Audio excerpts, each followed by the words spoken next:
And normally at our village board meetings, we rise for the pledge to start.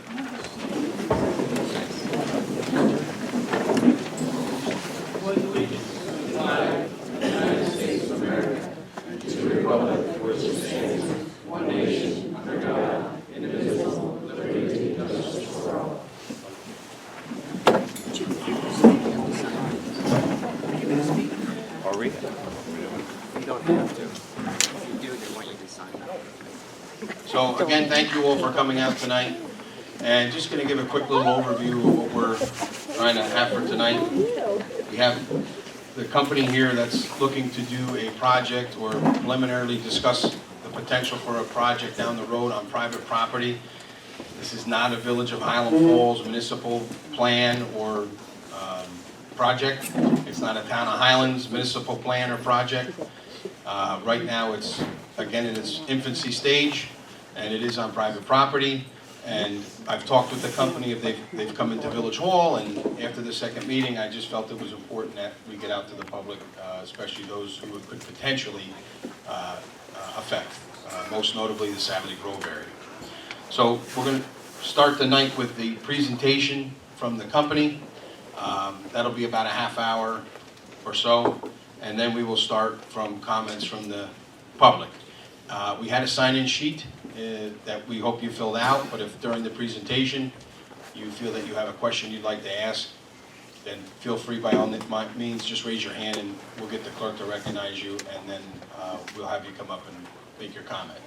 If we can all please just let the presentation take place, and then when we do the public comment, just be respectful of the speakers that come up and allow the company to give the best answers that they can. And if you have any other questions after the meeting tonight, if we feel that we need to have another one, we did have a second reserve date if there was inclement weather for tonight, for the 22nd of January. So if we feel that we need to have another one, we'll have another one. It's not really like an official village board meeting, but most of the trustees are here tonight. We did have a couple that we have one that's down at there's also a consolidated planning board meeting tonight for some proposals for projects on Main Street. So like Trustee Carroll's down there right now. We may have another trustee that goes down there too. It's not taking away from the importance of this topic.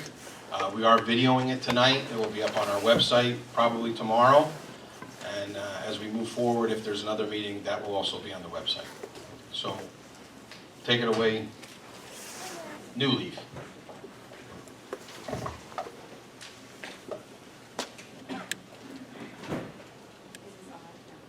Just have to hold it down until the thing, yeah, and it'll turn.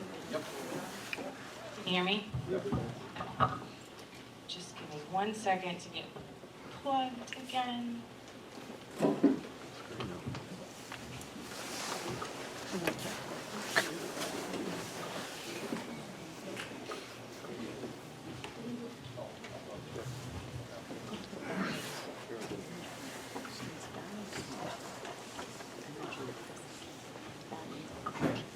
Okay, so while that is loading up, I'll just get started. So thank you, Mayor DeSalvo, thank you, Heidi, for putting this meeting together. My name is Karina Solis, and I'm a Senior Project Developer at New Leaf Energy. I don't know that it's on anymore. Okay, do you mind doing that? Or was there a remote? Okay, yeah. And I'll just keep going. So. Oh. Thank you, Mike.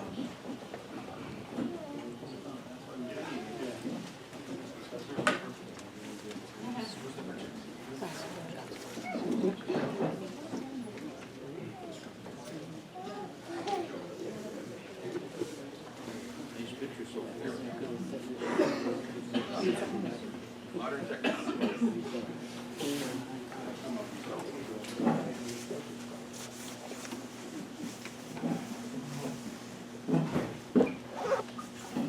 Okay, that's my bad. I was trying to make sure we didn't get my laptop midway. So I appreciate everybody that's here today. We have a really great turnout, and I've already spoken to some folks in the community, and I know that there's a lot of really good questions and engagement, so I definitely look forward to answering any and all the questions, and we're happy to take the time to do that after this. Again, I do have a presentation. I just want to get all on the same page on what the project is and provide context. So if you just please hold any questions until after that, I really appreciate that. Okay, so I'm going to do something a little unconventional for one of our projects because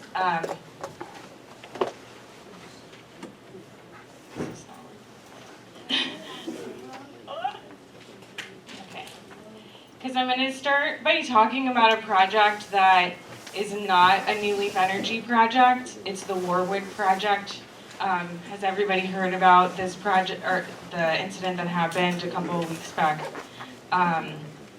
It was also an energy storage system, and I think it's top of people's minds when they think about our project. So again, this isn't a New Leaf Energy project, so I'm providing this context based on what I know as somebody that's not directly involved.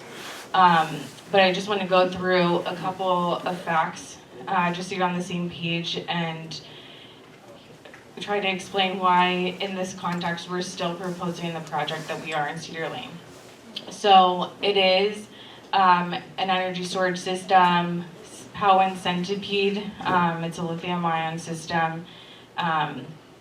That project type or that type of system is actually one that it's not proposed here, and it's also not one that passed our internal processes a couple of years ago when we were selecting manufacturers to use on our sites. So it's not on any of our sites. Just in terms of like additional facts related to this, there were visible flames present on the site.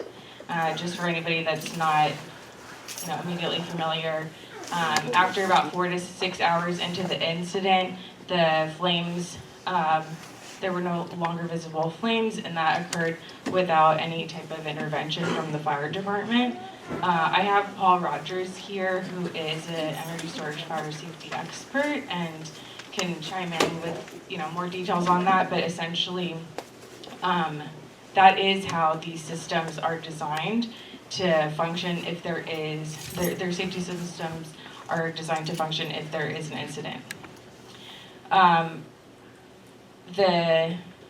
In addition to that, there was one battery unit amongst the handful that are on site that were affected by this fire. And again, it performed the way that it was tested to perform, as well as how New York State code requires it to perform, where it self-isolates any type of incident to the incident location and doesn't spread to other containers, to adjoining properties or anything like that.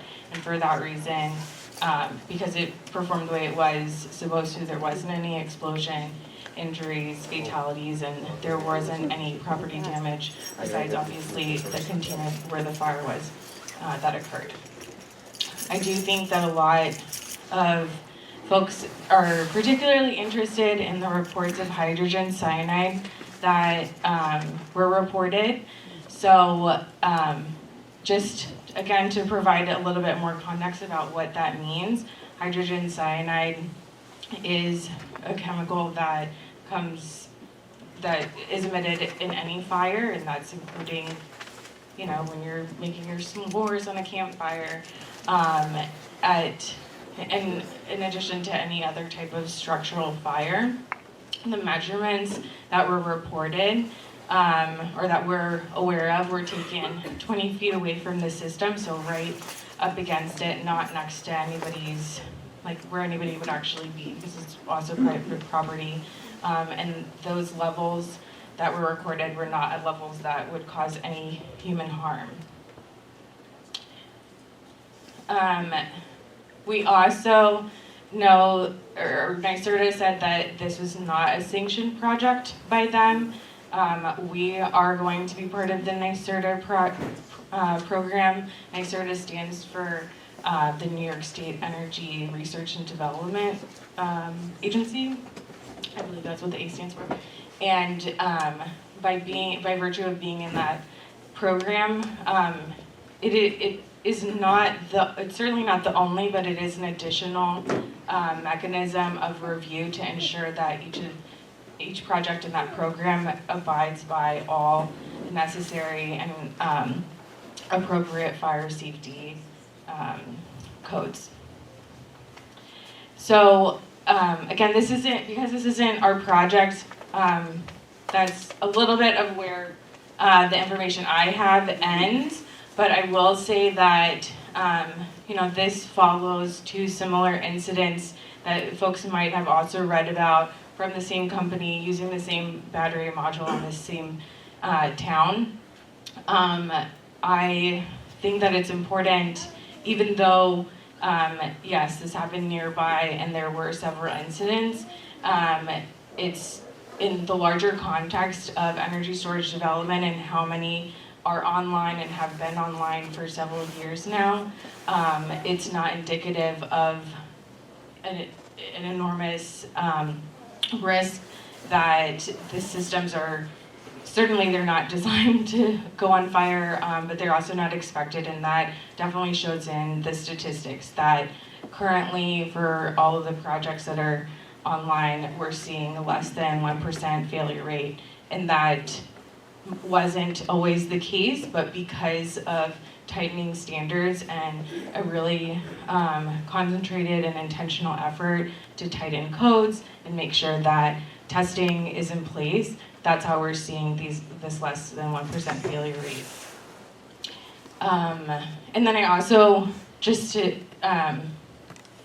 like further explain that, we in New York State, we have been constantly improving the way that we regulate energy storage system installations. And so actually, as of 15 days ago, there's an updated fire code that regulates energy storage even more rigorously than we've seen before.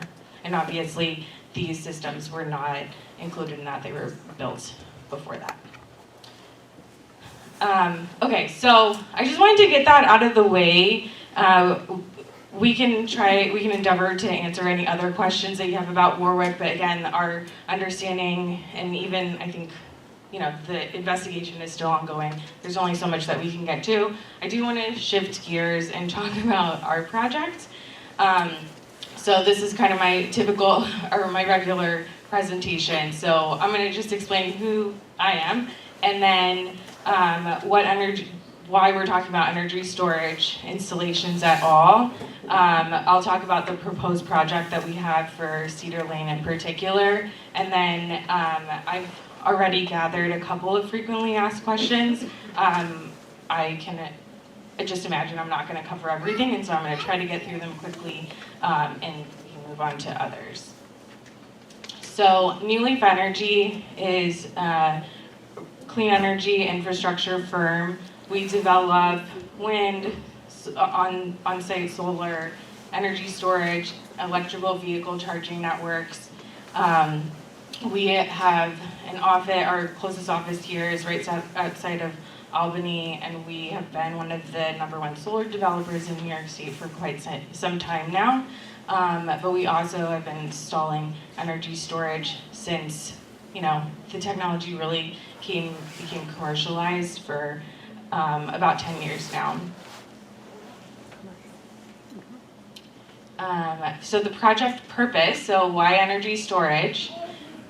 The long and short of it is that energy storage is used for a couple of things. Its primary function is to increase resiliency in a cost-effective way on the electricity grid, while enhancing our ability to put more clean, renewable energy on the grid. So right up the road, I have this picture of what's called a peaker plant, meaning that it's a power plant that turns on, right in the middle of the hottest days of the summer. These are the emissions that you expect to see anytime it's on. because it only turns on during those specific hours when load is the highest, it essentially spends all of it. You can think of it as a budget for emissions. It spends all of it all at once, which is why a power plant can emit so much like this. That's the exact same time period that our systems are intended to turn on, so that we're no longer needing power from peaker plants. And this is a statewide initiative.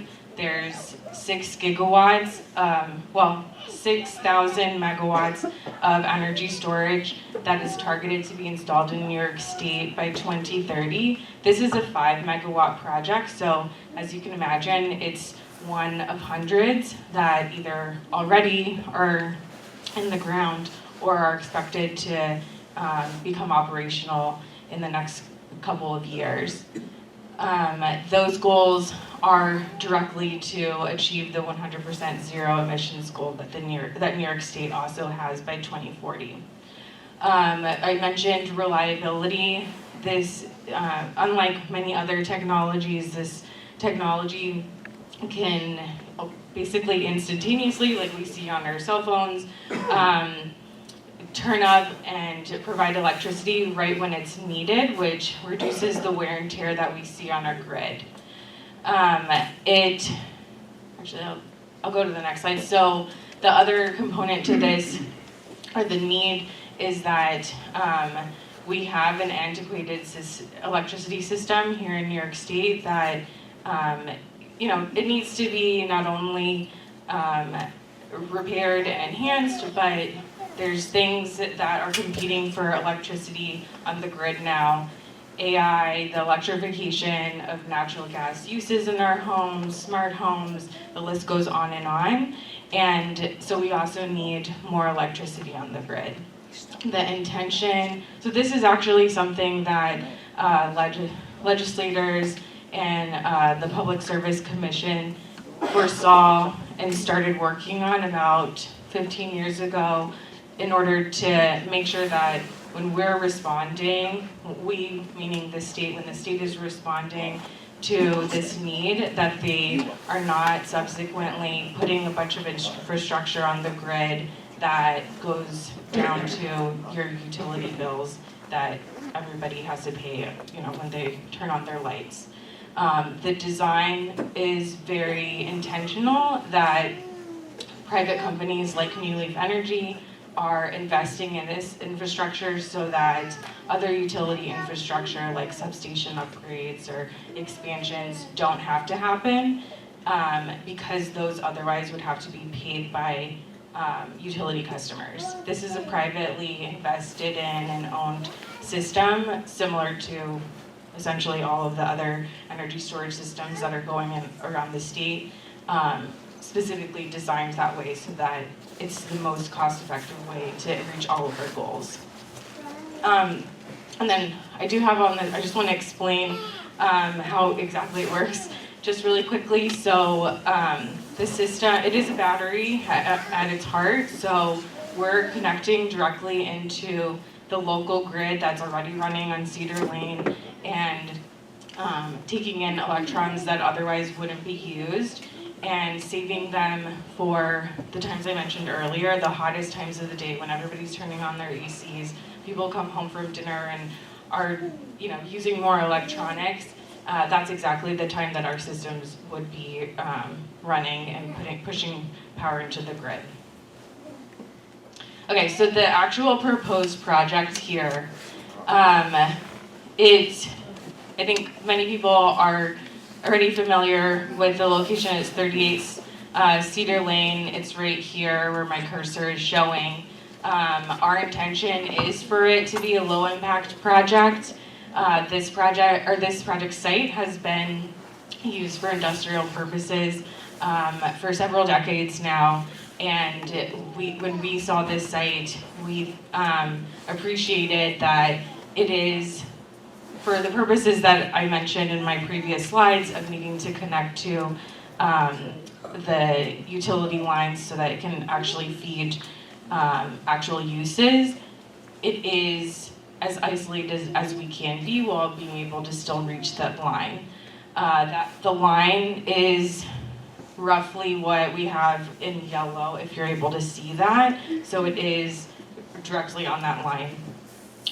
The fact that it's, against 9W, there's wetland areas that won't be developed to the south of it, and all of the development really just, the existing homes stretch northeast, in our opinion, was advantageous, so that we were,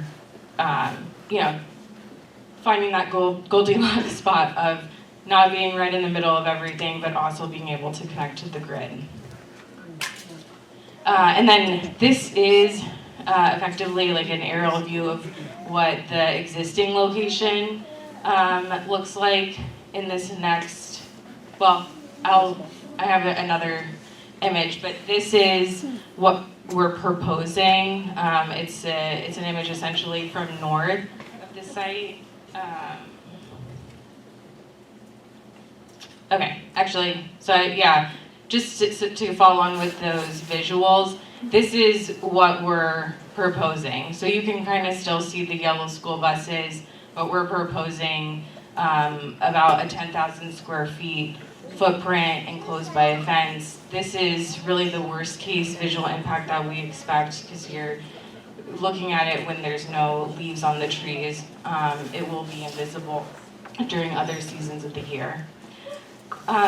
So since I'm on this slide, and for the sake of time, I'll just continue. So one of the frequently asked questions I've already been getting is concern about how this might impact folks' property values, especially those that are right adjacent to the project. So based on our conversations with real estate, and this is not a unique question to this town, we get it a lot, and so it's something that we've investigated based on the feedback we've gotten from both assessors and realtors. At the end of the day, the primary characteristics that influence what property is valued at isn't changing. It is still the location, what village you're in, goes down to the number of bedrooms and bathrooms that is in the property. We have seen, I will admit that there's only preliminary data on how energy storage systems, from like a scientifically reviewed and published perspective on how that would impact property values. So we've used instead, or we've at least looked as a proxy to being adjacent to solar projects, solar plus storage projects, and those are essentially negligible, all of the data that's out there. I typically have a link for where we got that data from, and I can share that after this, because somehow it disappeared. And then I also just want to share as a side note that we are, we're putting in an asset that would contribute to the property tax base as well, further trying to enhance the characteristics that I mentioned already, i.e. the location. Okay, so just in terms of like other general questions of impact. So is this are you gonna hear this project? We already talked a little bit about if you're gonna see this project. It does meet noise code. The system that we're putting in has a fan silencer, which is the typical sound that you would hear. But we've already done a noise study that shows that it'll essentially meet all ambient levels, and then because it's next to the highway, anything would be directed in that direction. But I will say that even from our study, the difference is on average 1 decibel, and it doesn't go over 2 decibels difference. Again, it'll be set back, and we feel comfortable guaranteeing at this point that even if you're right in front of this project on Cedar Lane, you won't hear it. In terms of the operation, so we're not adding traffic. Obviously, there is a construction period. It is relatively short, especially when considering the heavy machinery that's needed. So we anticipate about a 6-month construction time period. Even that time period in terms of construction, or in terms of heavy machinery, is really, really long. It'll just be a couple of weeks. And then after that, it's remotely controlled and monitored. And so we're not adding traffic, essentially. Somebody will come and do like regular yearly maintenance about 2 times a year, but otherwise there's not going to be the addition of any traffic. We already got some comments about security, and our intent is always, well, we don't want anybody messing with this equipment or the system, so it's always securely locked and enclosed in a fence. So this is an example project that's already been built in Westchester County. So we are open to adding more security measures. Obviously, the individual cabinets are already locked and the fence, but if, we're not even in front of the planning board, but we anticipate maybe we could get some comments like that and we could add barbed wire or consider even more security measures. We're open to that. And I've already talked about the summer months, but just to be clear, when I was talking about when we're going to be supporting the grid, we are specifically coming online during the summer hours only. And that's in accordance with Orange and Rockland utility needs. Okay, so I already started to touch on safety. I imagine that there will be more questions, and again, I have Paul Rogers here to field more, but just at a high level to start, cell failure rates are extremely low. I mentioned that earlier, the less than 1% statistically that we're seeing. New York State has been a leader since the very beginning on energy storage safety requirements, and it's only become more robust as time has gone on. Energy system facilities, I think maybe I haven't heard any comments on this just yet, but a lot of times we're compared to e-bikes and other consumer electronics. Those electronics don't go through the same testing or need the same certifications that our systems do. And so if you read about an incident with a cell phone battery or something like that, they didn't have to go through the same rigor. So it's really not a one-to-one comparison when it comes to safety. And then we've already started conversations with the fire department, but in every community that we work in, there's a couple of mechanisms in place. So firstly, if there is any enhancement that is required in order to be able to respond to the unlikely event that there's a fire at our system, that is something that New Leaf Energy will invest in.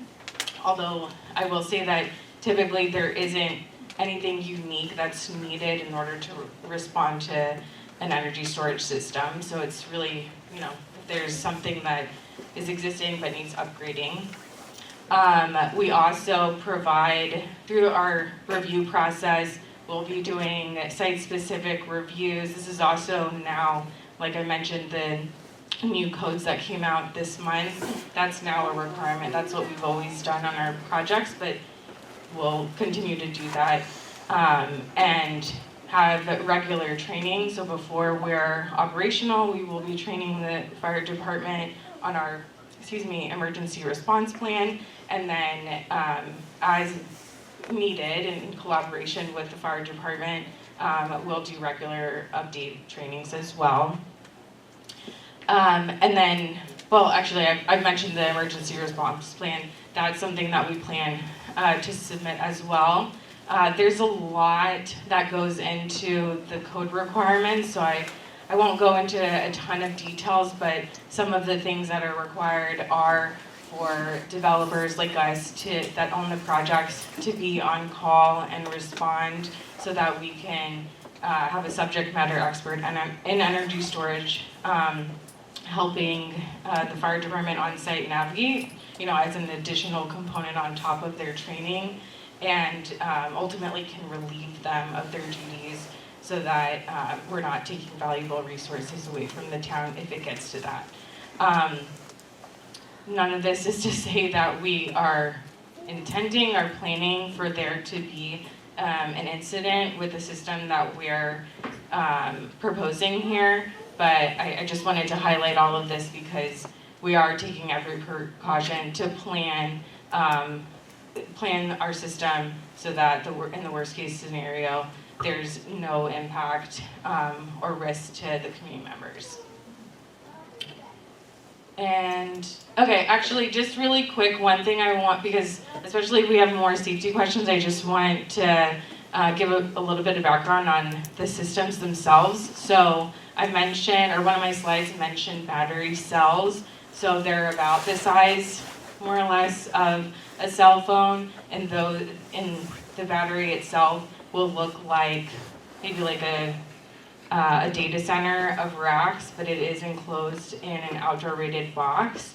I say that because when I was speaking earlier about the Warwick fire and how it was able to self-isolate, the testing that these systems go through are testing at a cell level, at a rack level, at an entire system level, how they will perform, so that we can predict that they will self-isolate and put themselves out. And those are tests that the system that we're proposing here has passed. In addition, there's cell level remote monitoring. These are all systems that we're putting in to make sure that we don't end up having any type of incident that reports right away whether or not there is an abnormality in the way that any one small cell within the big system is not functioning within bounds, which is really a preventative measure. Just because it's performing outside of bounds doesn't mean that it's actually an incident, and so you can take it offline and isolate it there to avoid any incident. And then there is also a thermal management system, and going back to the security, closed circuit monitoring and other digital monitoring at all times on the system. I think that is my last slide, yeah. So I'm happy to hand the mic back over and take questions. Thank you.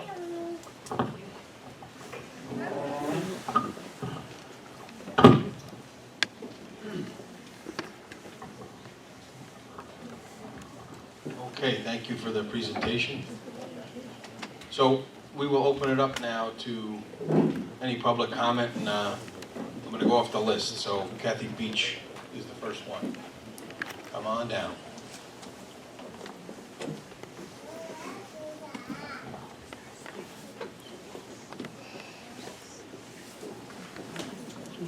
And if we could just try to, 3 minutes if you can. If we're going to go over a little bit, it's okay. I just have questions. You said that you have other units, you've been doing this for years. How many units do you have that have been deployed and have been in use longer than 2 years, 5 years? Because, don't tell me you have them for 6 months. That really doesn't give us an idea if they're going to fail. Sure, that's a good question. Our first systems were deployed actually in Orange and Rockland counties so some of them came online as early as 2018 into 2020. Those are basically the age of the ones that are operational around here. And how many failures have you had on those systems? We haven't had any. None. On even any of them, not just the Orange and Rockland ones. We haven't experienced an incident. And how many are there? You mean like nationwide or statewide or? That you guys are responsible for that you've had since 2018. I mean, is it a big number? Is it huge? So it's a handful. I want to say it's 4 projects. They were solar plus storage, so I wasn't intimately familiar because I'm not a solar developer. And then we have several others, like you said, not to count 6 months, 6 months, but since then, I would say we've averaged a couple every year that have come online. And how many are in residential areas? So I don't actually know about the Orange Rockland ones because those weren't my projects. The ones that I am familiar with, there are many that are adjacent to residential homes. And I will at least comment that that's because my experience is mostly in New York City, so there are, it's very dense. But FDNY has allowed for installations on residential lots and abutting them. And these are lithium ion? They are. They are. Okay. Oh, you said it's only in the summer? If the substation goes down, this isn't gonna kick in and help us? It is not meant to, so for safety purposes, for specifically Orange and Rockland employees, they don't want us to power the lines while somebody's working on them, so the intention is not to replace the substation if there's a failure. It is to, but I will say, when I was talking about, having to, trying to avoid substation upgrades, that type of thing, this is supposed to reduce the instances or eliminate them altogether. Thank you. Thank you. Fairby River? You can move the mic down, if you need to. I'm told I have to very long. Big mouth. Thank you for letting us speak to you. My first question is, are you considered a Tier 1 company? In what context? Well, it's a banking context. Tier 1 companies are bankable, financially stable, and have production capability. Well, I will say that we do not produce any of the equipment that we install, that we're not a manufacturer, so I think that would mean we're not a Tier 1 company. Okay, the reason I asked that, and don't you have statistics? I'm going to have some statistics that are different from theirs. So the first thing I want to do is say who I pulled information from. I pulled the information from North American Clean Energy and Large Battery and Duke Pratt School of Engineering. I hope they're reliable. The reason I asked the question about Tier 1, and I'm glad you said it has to do with the manufacturing of the storage facilities. I was told, I read that 26% of Tier 1 storage facilities had fire suppression defects, and 18% had thermal management flaws. Now, this isn't your fault. And I think it's like manufacturing an airplane. You have a large volume. Everybody does the best that they can. And they check the airplane, and it's declared safe, and it goes into use. But we've had many accidents when in the accident checklist, they found hidden flaws that were missed. So when I say 26% of Tier 1 facilities have fire suppression defects and management flaws, it's really nobody's fault. Things fall through the cracks during major productions. The reason this concerns me is that lithium batteries have heavy metals. Let me see, I lost my notes. Okay. They are significant soil polluters. They leach heavy metals, nickel, cobalt, and manganese. They have PFAs, which they call forever chemicals. Once you've got them, they aren't going to degrade. They will be there forever. They also have flammable electrolytes. And lithium, bless its soul, is mobile. It just travels around. It sees a plant. It says, hello, plant. And up it goes. You're stuck with it. When there is an accident, to clean up the area and restore it is very difficult. I think you have the best intentions. I think on paper, when you read about it, it looks wonderful. But all it takes in a residential area like we have is one flaw that leads to contamination. We do need the electricity, but I also wonder, where is your profit? You're pulling electricity from our lines, you're storing it, and then are you selling it back to us? Yeah, so did you have any other questions? So I want to start with the first one. Let me see.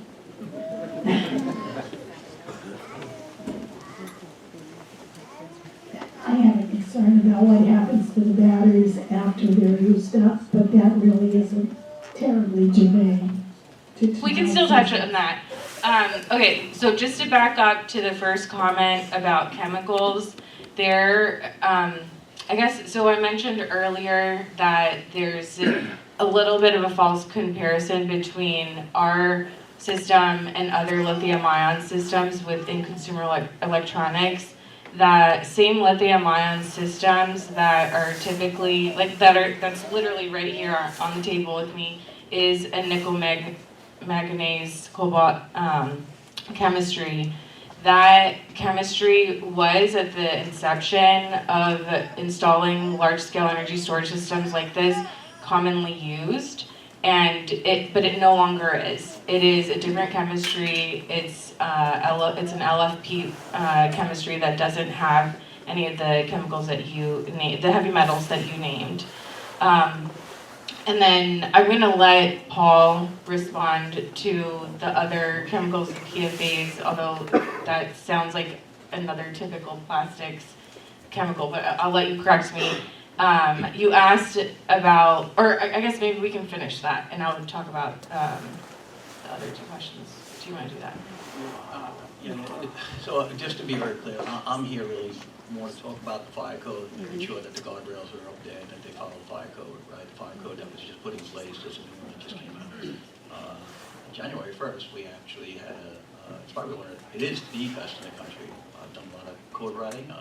My prior life, I worked with the New York City Fire Department, where I wrote the New York City Code. We haven't had one incident that has taken place in New York City as a result of the codes, people that are actually looking at the codes, people that review the codes, people that, the standard of care of the code, so all of that stuff was adopted into the state code to try to reduce the risk of that stuff. So I'm not trying to get away from your question. I don't have answers on the PFAS and the PFOS, and I do know that that's issues in everything. I mean, almost everything that we have has some sort of PFAS and PFOS in there. So I can't give you an answer on PFAS.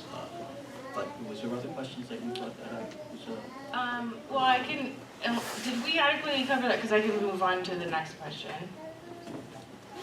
I don't know if they adequately covered it or not, the others will. That's okay, or it can come up again too if there's something we missed. But I just have one more question, and it's again when I said statistics. We all know, if you've ever taken a statistics class, if you want a statistic, you can find a way to get it by the questions you ask. So we have different statistics on the number of fires from BESS sites.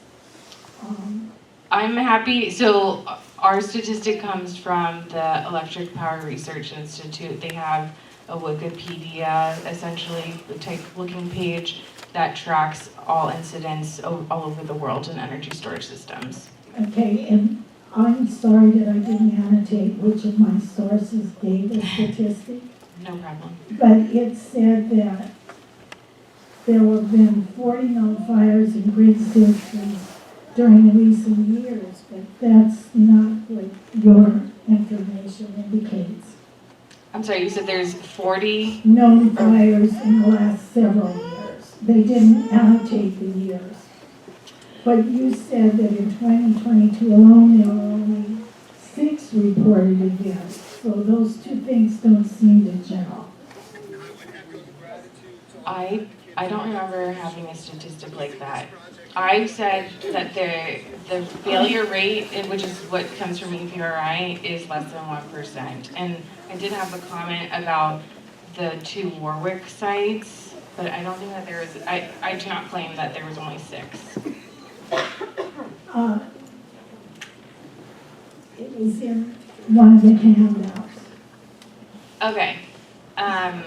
so, Is that a news article or is that one of our handouts? Yeah, so just to give a little bit of context, because not everybody always wants to hear directly from the developer, we printed out some news articles, which are, I think there's 3 different ones that are regarding energy source safety. okay, so if the person who said that, I think it might have been North American Clean Energy, but I'm not sure, that said there were 40 known fires in grid systems during recent years. And they said they've seen increases as more grid systems are deployed. Well, not every person putting in grid systems may be responsible, which you have indicated you are, but it's a worry in a residential area. And I think, with everything considered, I'd rather it not be where I walk my dog. Thank you. Thank you.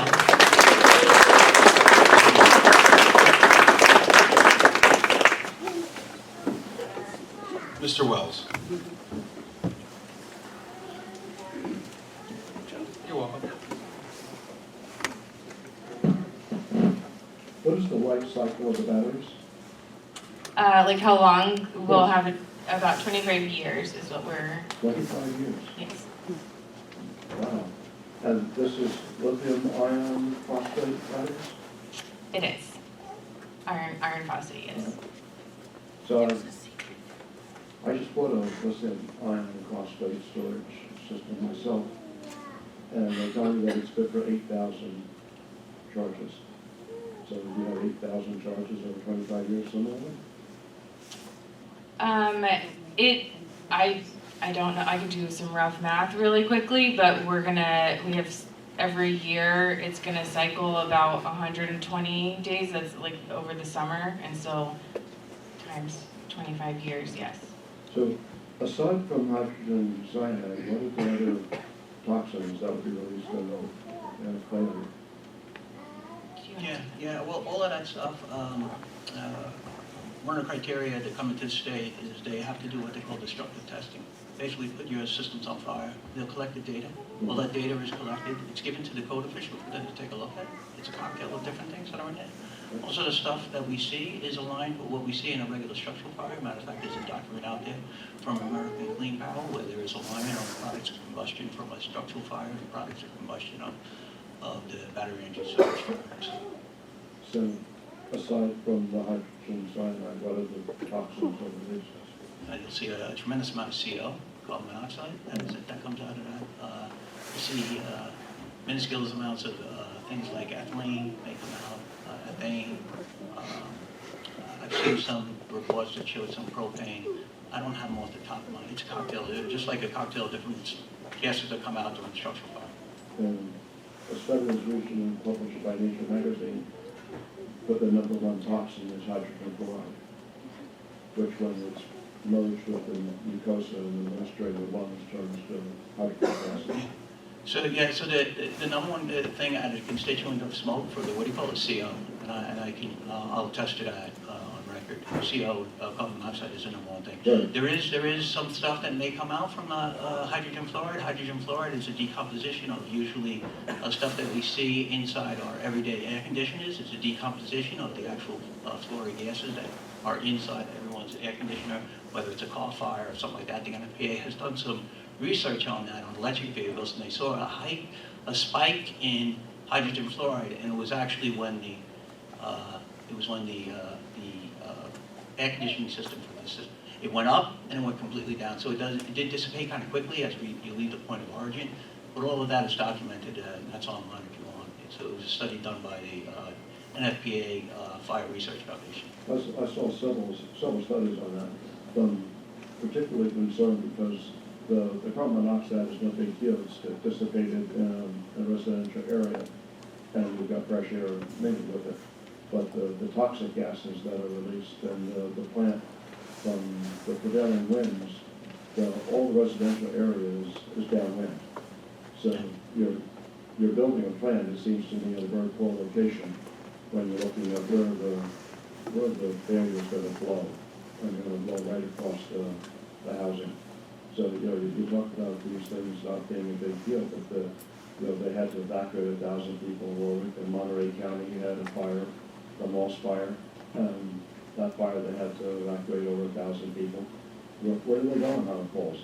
We don't have a plethora of evacuation routes here. I'll try to attempt to answer that. I'm not aware of 1,000 people being evacuated in Warwick. I wasn't aware of that.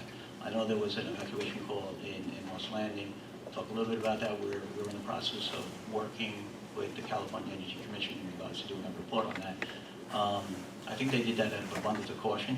One of the things, I was in the fire service in New York City, very dense environment. We never did an evacuation. If you're going to do anything, you shelter people in their house themselves. You don't want to bring them out into any type of a toxic environment like that.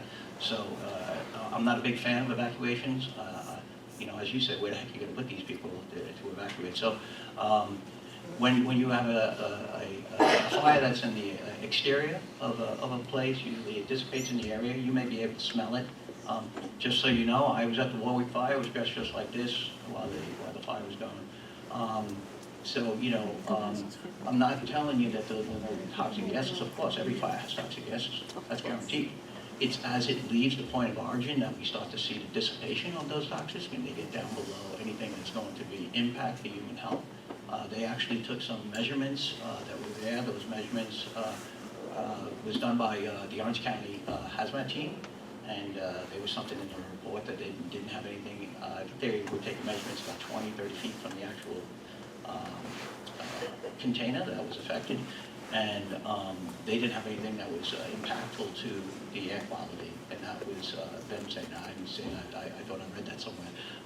We're in the process of trying to get up there to speak with them, because we always want to find out what they saw, what they had, what data they need, because the code that was put in place, and we were involved in helping to create and upgrade the code, was all based on trying to get the fire service more help.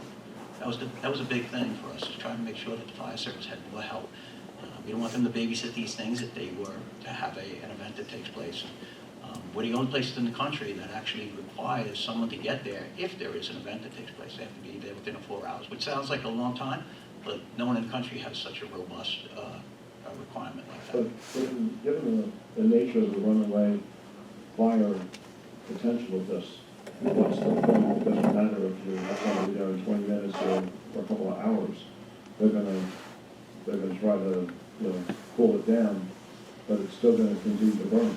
Yeah, and one of the things also that we put in the code is that there has to be a telephone number on there that they should be calling a subject matter expert. The subject matter expert would be able to give them telemetry. There's a BMS monitoring inside, and that basically is looking at it's the eyes and ears and brains of the actual system itself. So obviously the one that's on fire, they know that one is not something that they're really going to worry about. They'll worry about the exposure of it. So we want to try to stop the propagation that it doesn't continue to go down the road. Right. And that's exactly what happened in this last event here, where it did not. It stopped at the one container.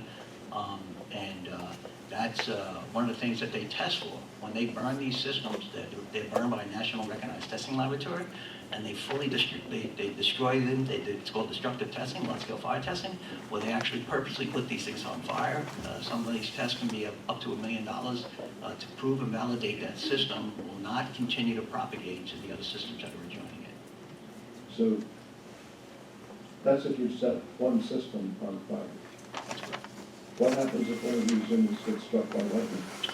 Yeah, they're supposed to have some sort of lightning grounding rod there. Yeah, they're supposed to have it. That's also in the National Electric Code. It's not in the actual fire code. So they have to go to the actual electric code to actually see that. And that's going to assure them it's going to protect the unit from strike?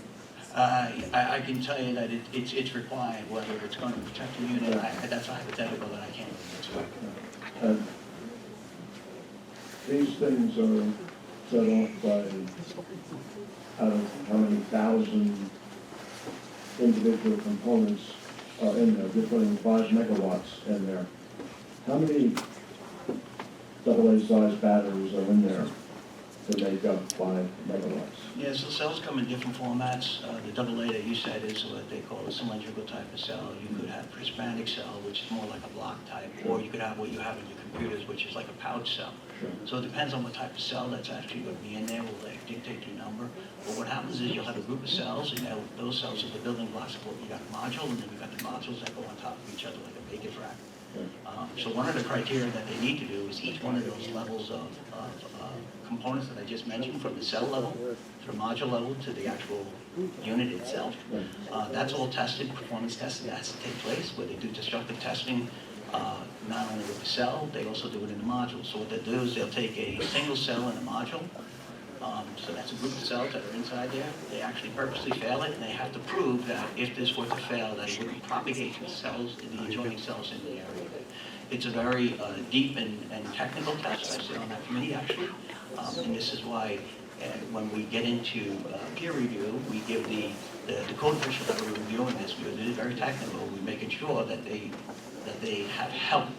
And they got to pay, they're the ones who have to pay for it to make sure that they fully understand all the data that's being created as a result of the destructive testing that's there. So if one of those cells goes bad, is there any monitoring system other than the initial certification? Yeah. So how do you monitor yourself? You're monitoring a whole unit for temperature data.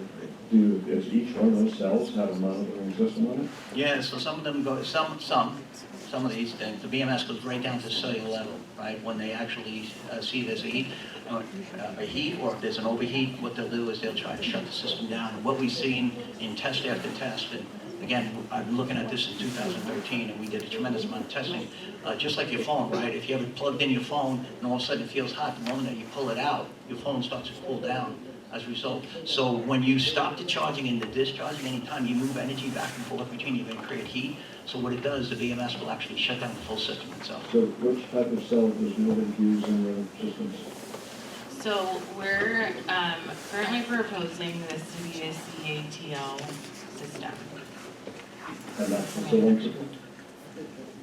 I don't know the ship of it. They do make collision. If I think I know the one that you're using, because I have a couple of different models. Most of them are going to use a prismatic type of cell. But if it's changed, we'll be aware of it. But CATL usually uses a 2D8, 288 amp hour type of prismatic type of cell. So my concern is the number of, the frequency of failure is going to be amplified by the sheer volume of cells that are necessary to generate 5 megawatts. So in manufacturing, we get that level of accuracy of significant reliability, which makes tremendous manufacturing and quality control. Great question. Yeah, I was well concerned too. Right? How much? How good is this BMS? And right now they have software where they can actually upload. And they're looking at these things down to AI, and they can have predictive failures way before it does, and they'll send a notice to them to actually get someone out there to repair it. This is required in the New York City area where the AI BMS has to continue to update and give information on a daily basis. What we do in the New York City fire department is someone has to take a look physically at the BMS to see the state of health of the battery, to make sure there's nothing out of alignment. If there is, they either make a phone call, but trust me, way before the people that are reviewing it, it's already been shut down if there is a problem. And that's done by the BMS. So no, I apologize, I'll stop in the nature of our community, we have a lot of hunters in the area, and these cells will immediately fail if they're penetrated by any sharp impact. So what type of protection does the new facilities have to protect it from any kind of bullet or? I think that's a really good comment. We didn't anticipate that there would be people shooting onto the site, and that's something that we can add additional security members. I'd be interested to understand that a little bit more. You realize that you're surrounded by a military training facility that has ranges that are, monitored carefully and positioned in such a way, but you still have hunters all through the mountain on the other side of that 9W range. And it seems to me that's a real danger. I've got other questions, but I'll have time for somebody else. Thank you. Just really quick, I did want to clarify, you mentioned the Moss Landing project. That is an instance of the type of chemistry that I mentioned earlier that is not used here. This is LFP, that one was not. And it was a 750 megawatt system. In fact, it's also a completely different configuration because it's in a building. But the megawatts that caught on fire in that system are larger than the system that we're proposing here. So there is definitely a difference in scale, trying to compare that project and what might have occurred there, and obviously from the characteristics of the chemistry as well, it's not a perfect comparison. Can I comment too? And I'm glad you did your homework on that, on the Moss Landing. That was good that you did that. And I commend you, right? You want to know what's coming into your community, so it's good that everyone is here actually speaking on it. I think it's a good idea to make us prove that this thing is safe. So Moss Landing, for those who don't know, is a dedicated use building in California where it burned for a couple of weeks, actually, right? It wasn't a sustained burn, but it went on fire. But remember, this is no way near a Moss Landing type of incident at all, right? This is enclosures, right? So for those who don't know, in fire protection 101, what you want to have is compartmentation. In this Moss Landing incident, there were batteries from floor to ceiling, probably about 60 feet tall, with no compartmentation at all, basically a room where you contain it to an actual room or something like that. And it was an open floor plan. So obviously, we're going to have a tremendous fuel load as a result of that.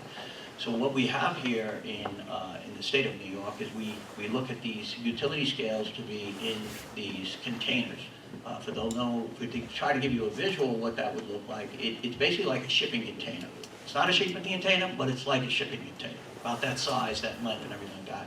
So what you do is you put them in there. If one were to fail, the whole goal is to make sure it doesn't propagate to the adjoining shipping container or the surrounding shipping containers.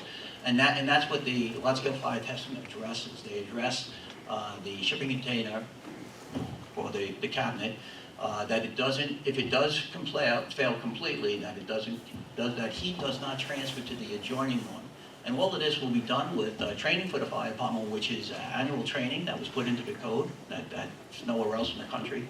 And a lot of other things that maybe we'll talk about for the fire service. Is there any fire service people here? We want to talk to you about any of that stuff. But the whole goal was really, we felt that the regulatory infrastructure was in good shape to try to prevent a fire. Prevention and elimination of a fire are different. No one can eliminate a fire. You can't eliminate a fire in here. No one can say that this place can never go on fire, right? We all agree to that. Hopefully it never does. But we try to prevent it, and then we try to put parameters in place to actually have protections, and that's where that large-scale fire testing. But we also went above and beyond that, and we said, well, what happens when the fire operations come in? And we wanted to make sure that the fire department was fully trained on this annually. How that's done is going to be done by the developer, and it's going to be done by the fire chief, right? If they say, well, we don't want to have a PowerPoint training, we want to go to hands-on training, go to the site, then guess what? You're going to go to hands-on training and go to the site itself. And we performed a lot of that in the New York City area where they do have these things up and running since 2018 without one single incident. And as a result of the work that was done in New York City and the oversight, and that's big, and we put that into the code too. We felt that the oversight was not robust, so we wanted to make sure that these things are not a set and forget, that someone's going to have eyes on these things annually to make sure that these things are looked at, and making sure that they're compliant to the actual code as this thing continues to be there. So there was a lot of stuff that was put into the code to try to reduce the risk. Right? Can't eliminate risk. We live with risk every day. But we try to really reduce the risk, making sure that we have the right oversight. For instance, the BMS, if we can tell you that we can remotely shut it down, well, guess what? Validate it and prove it to me while I'm on the site itself. All of that stuff is exercised during the operation phase when it's first getting online, or during the commissioning phase. If the developer is telling you that, yeah, we can remotely shut it down from a remote operating center in Texas, okay, well then do it, and then show me. And all of that stuff is validated, and that's another thing that when I go out and teach code officials, I tell them to do that, right? Hold these people to the, their feet to the fire. And that's where having the guardrails coming in to make sure that whatever they say they are going to do as far as what is on their, the battery itself, if it's saying we can remotely shut this thing down, then we're going to do it. If they have an emergency shut off, I want to hit it, and I want to make sure that it actually shuts this thing down. And the list goes on and on with all the different validations of safety to make sure that they can actually do it. So the code now addresses. You mentioned containers. You mentioned containers. Yeah. They have a new system that container is equipped with a fumes scrubber. So if there is a fire, the container is not only contains the fire, but any fumes that come out are scrubbed. So Mr. Wells, I love you, but nobody can hear you in the back now. I do, but you just want to do that little from the hip question, and nobody can hear you in the back. But it's a good question, so do you want to stand up real quick and ask it? But you have to ask it and sit right down, because you'll never leave the podium. I do love you. Can I take the podium with me? No, you cannot take the podium off. So you mentioned containers, and there's a new safety system that confines the modules to the container and then has an exhaust system that if there's a fire scrubs the fumes so that the neighbors, especially in populated areas, they're using that, which probably should be a good idea in New York City, so that you don't get the toxins in the air. Yeah, I'm familiar. The goal of, I know the guys who actually invented that company, Kevin Marr and Dr. Ecorse. They, that was primarily for indoor systems. I didn't know that they were actually trying to put them into the containers themselves. Once you start messing with the container itself and you do this extra stuff, it has to go back through a whole scrutiny again. And that, you lose your listing on that as a result of that. You touch the container, you lose your listing. The National Recognized Test Laboratory said we did not give you a listing that included that particular thing in the product itself. So none of that has been validated yet, so although they may mention they've done it, I will actually speak to Kevin and find out whether he did that. But I know their goal was to actually put them indoors for a battery energy storage system. And by the way, battery energy storage system is already indoors in every single hospital that you have out there. They already have these things. Every airplane that goes 35,000 feet has a battery energy storage system in it, and lithium-ion battery energy storage system. So these things are not totally new to our society. They've been out there. There's a lot of layers of safety that have to be compromised. I'm just trying to normalize it, that it's in our everyday life. It's just a lot of people just don't know that it's there. And that comes to checking the fire code, right? Because that drives the safety. And then also making sure that we have the standard of care and making sure that you have the proper oversight. That's exactly what the code did. We addressed that in the new code that just came out. If anyone is a code specialist here, I'd be more than happy to answer any questions on what we did and why we made the recommendations. Thank you. Michael Leahy?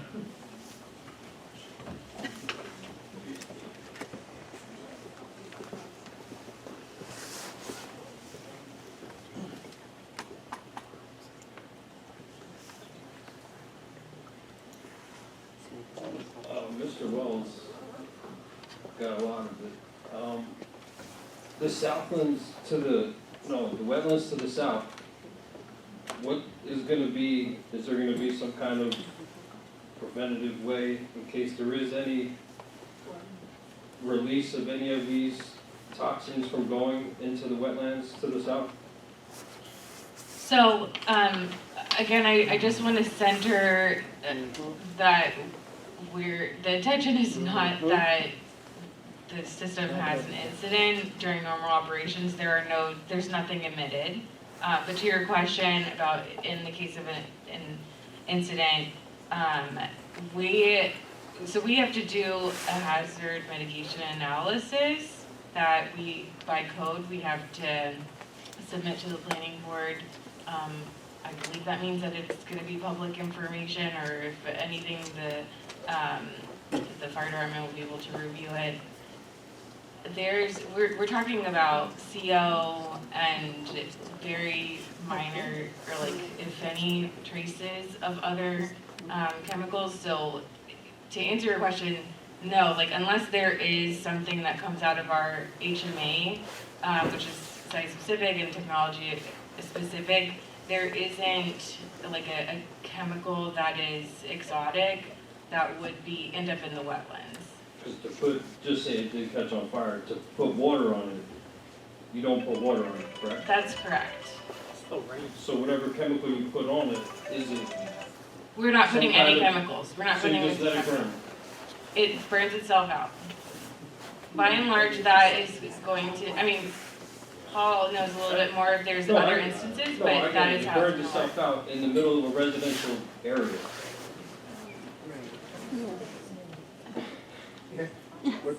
Minus how many days it takes to burn out, why, I think, my main concern is why would a battery for storage facility look in a residential area before a commercial area? Yes. And I get it, you said in the beginning of the meeting, it's Yes, used.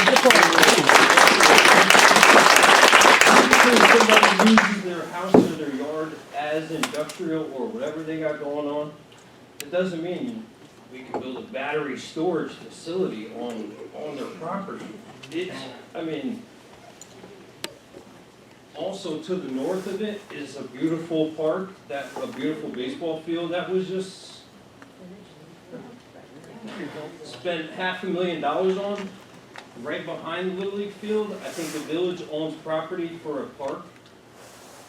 How many acres that is buildable for only parkland? I think that would be, how close? Has anybody looked at that? Well, just to be clear, Because you've had 2 meetings before this meeting. Does anybody ask those questions? 2 meetings about what? At the beginning, you said you've had 2 meetings with New Leaf before today. Yeah, 2 discussions with them. so if I could just start to answer that question, so, but the image that I was sharing did show, basically an aerial view of the village and where we looked. So we found the site through a campaign trying to find something on this line so that we could provide the resiliency that it's looking for. There aren't a lot of options. You did name some of them, but there's multiple criteria that any site has to go through, and one of them has to be that there's availability, right? So we can't force anybody to give us their land to develop energy storage. We didn't receive responses from any of the other sites that or I don't know these sites intimately to know that yes or no that they were on the list. They could have had other disqualifying criteria. No, I'm not saying we should build where a park should be built. I'm saying that area isn't developed yet, so you can't really see it on a map. The village should know how many acres behind the Little League field is village property and buildable property in proximity to this proposal in the middle of a residential area. I think everybody keeps skipping on that, the safety, the MSDS. Have you ever seen an MSDS from a battery storage facility? Yes, I have. So I think, I completely understand the sentiment and even the confusion of why we would suggest this location. I think it really is something that, again, through our hazard mitigation analysis, that we prove that it doesn't pose a risk to the park that you're mentioning, even to the residential houses that abut immediately. I'll just say, typically, energy storage systems need a minimum of 10 feet away from other structures, windows, opportunities, and that is based on the testing and standards that Paul has been talking about. So I do think, again, like there's reports about much bigger systems and also other incidents, and it can seem like we're proposing something that would have a huge impact even in the worst case scenario. But we have had to prove, and, well, first the manufacturers and then through our planning process, because the fire code requires it, we'll have to prove it to be true that we wouldn't impact those areas. All right, and the ones in Westchester and everything, do you have a hazmat team that is on call for response for those facilities as of now? Specifically a hazmat, there's subject matter experts that are required and are in place. So if there was an incident, somebody would abide by the state code required response times, both on the phone and in person. And what's the DEC response time for one of these, if there's an emergency? The DEC, Like the New York I State? don't think that they're, yeah, I don't think that there's. Yeah, I can tell you that the OFPC wound up going to the one up in, so they were there for that particular incident. Most state agencies show up after the event. Yeah, Yeah, well, at the beginning, they said they would call their subject matter and relieve our fire department. That's right. If, Yeah. so that was the reason me off too much. for that question, okay. There's a couple of things, great question. A couple of things I think that, your first was, can you put water on it? You can put water on it, but it's supposed to keep the rain out, so it's hard to get the water in. We don't want the firefighters actually opening up the cabin doors themselves. You got electrical components in there, stranded energy that's in there. To open up the door and get a hose line in there is just, doesn't make any sense. This is why we tell them to take a defensive operation on that. And what happens is, if you do actually, what you'll do is you pull it down, you can probably knock out a visible fire if you can get a good shot at it. But what's going to happen is there's still going to be stranded energy.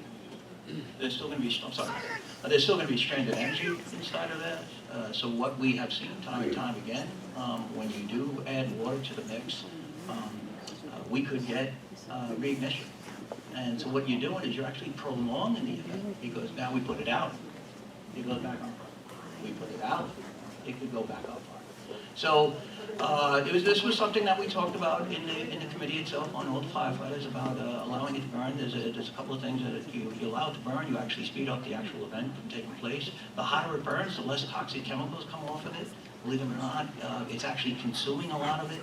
So it's sort of like a catalytic converter, right? When your car is pushing out those toxic gases that's out of the engine, when it goes through a catalytic converter, it goes up to about 2,000 degrees, and it scrubs out a lot. It burns off a lot more of the exhaust than it would be without the catalytic converter there. So the hotter things are, the more it actually burns off the toxins themselves. And water could be a double-edged sword too, right? As I mentioned, the first one, double-edged sword, in those areas that are not affected, we just saw, she mentioned in her slide that we had water ingress from rainfall, so water actually could put things on fire that were not affected at all by it. So this is why we tell them, like, hey, you want to use it indiscriminately. But that's always up to the incident commander at that particular point. To make that decision, but we educate them on the pros and the cons of adding water to it. So again, this is where it comes down to the actual training itself to the fire.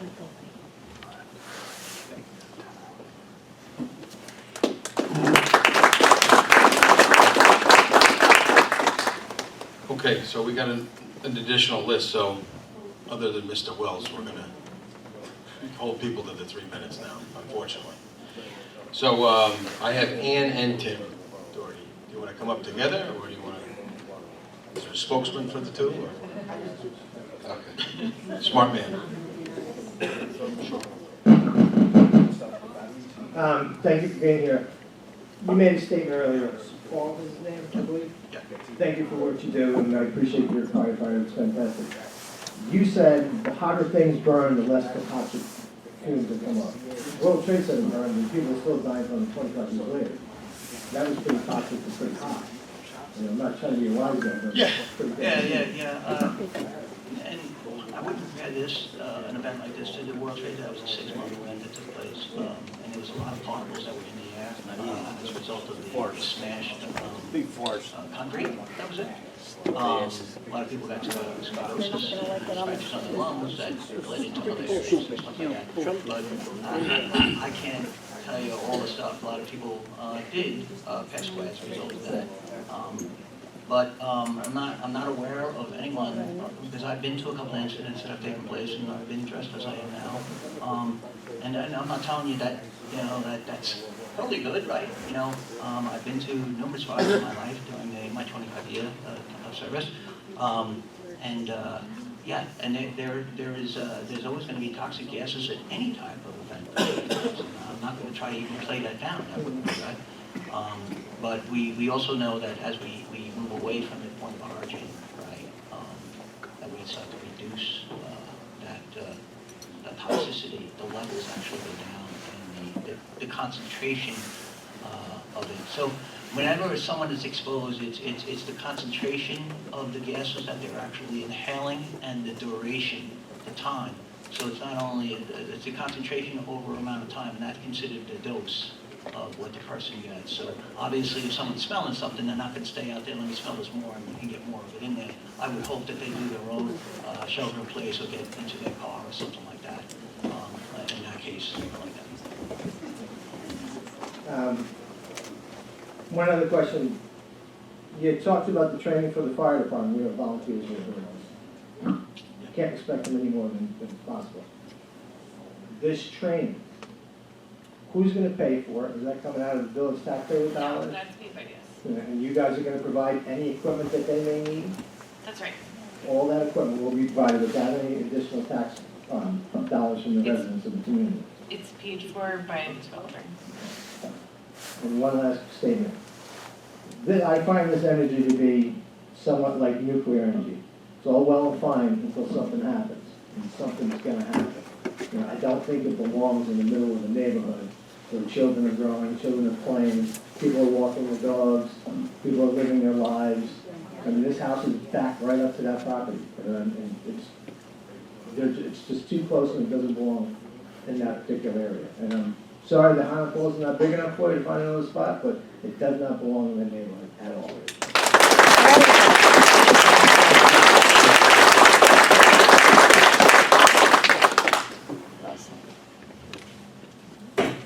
Mike DeMarco?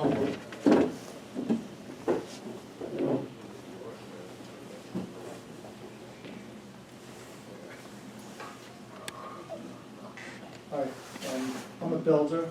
I own the property directly to the north where you're proposing this facility.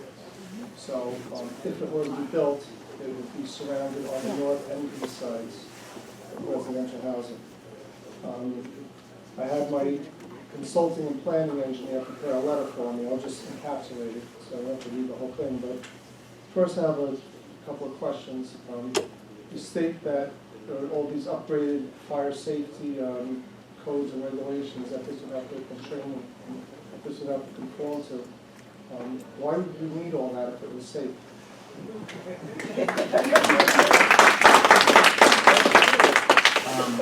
I'll answer that. It's all a question, but. Yeah. So, that's a great question, right? Why bother go even further than that? And we're always going to see updates on things and some, but the body of the code was in good shape. And what we did is we went back to where this whole thing evolved in New York City, and we looked at where we were not aligned with New York City. And since New York City has not had one incident that has taken place yet with battery energy storage systems that are out there, we started to grab some of those and we started to put that into the state code. So there's two different codes, believe it or not. So there's a tremendous amount of alignment now with the New York City code based on the good results that they've had, where they've had them on rooftops in New York City and other sensitive locations. But that's the reason that they updated the code to make sure that we aligned. I understand that, but again, we wouldn't need that. This facility isn't being proposed. You mentioned tax base. That property, me as a builder or any builder could go in there and build homes and create more tax base in this facility. And, the question, I ask this with all respect, if either of you had a choice of buying a house in suburbia, and you have a choice of buying the same exact 3-bedroom house, same size property, everything identical, except one was near this battery storage facility and one wasn't, what would you choose? Another rhetorical question. I don't know if to answer that. I'm just curious, does New Leaf receive any funding from New York State? Our company does not receive any funding, no. Our projects receive funding from New York State. So this project would receive funding from New York State? That's right. Okay. All right, so I'll just read a few paragraphs from this letter. And my planner, John Lang, he's been a municipal planner for over 4 years. The current bus storage maintenance facility is not permitted in a residential zone. It's grandfathered in somehow. And as a non-conforming facility, it cannot be expanded. Any new use must conform to the current zoning, and the non-conforming use must be removed. This list of approved uses does not include battery storage facilities. It's our current code. Many of the facilities that we talk about are located in industrial areas where the impacts to residents are minimized. And the gentleman before mentioned that this parcel obviously is in the midst of a single-family home neighborhood. And any site, regarding planning, should include large buffers. This site does not meet criteria for this type of facility. And on a personal note, the character of Highland Falls, I think most people would agree here, with this bucolic lifestyle and countryside setting is a risk. Homeowners' property values are also at risk. And I think any realtor, and you yourselves would agree with that, because I don't buy a home given a choice of two homes that's exactly the same next to this facility. And last paragraph, you mentioned the Moss Landing storage facility. Nearly a year after a major fire forced the temporary evacuation of over 1,000 residents. So, forced the evacuation of over 1,000 residents. With a large lawsuit pending, many residents in the area are still looking for accountability, oversight, and tighter safeguards against another fire. So the cleanup work continues or either continued for a year after the fire. Thank you.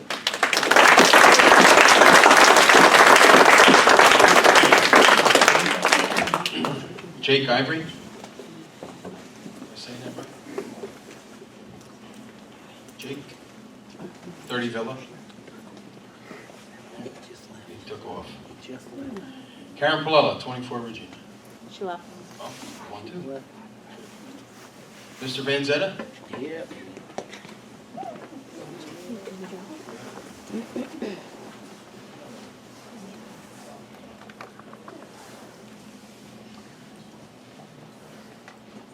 Hi again, everybody.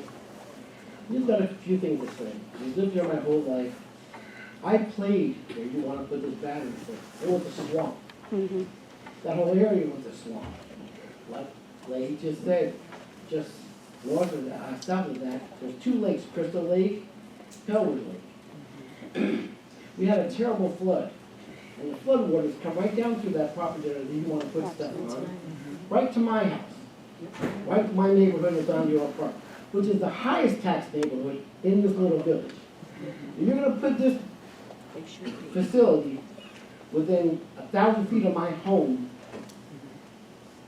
I'm not too happy about it. I have grandchildren. Everyone here has kids. We all lived here. We all grow our families are here. We have no exit room to get out of here if something does happen. And I don't care what you say about putting it in the ground. Mother Nature does whatever it wants to do. When the waters come, I don't care what you got, it's going. So, personally, it's not going to float as long as I can breathe. I'm not going to vote for it. And I hope everybody gets behind it. Because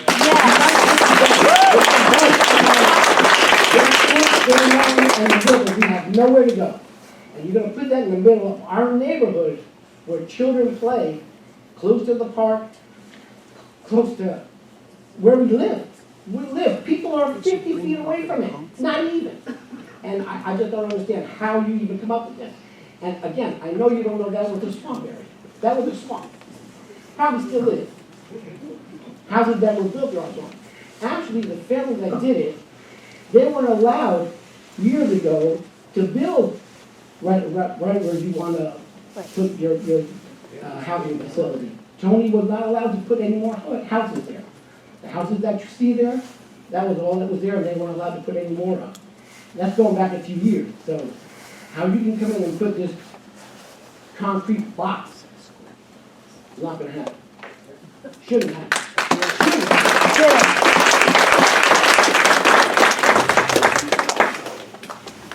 Thank you, Mr. Mayor. Thanks, Joe. Patricia Higgins.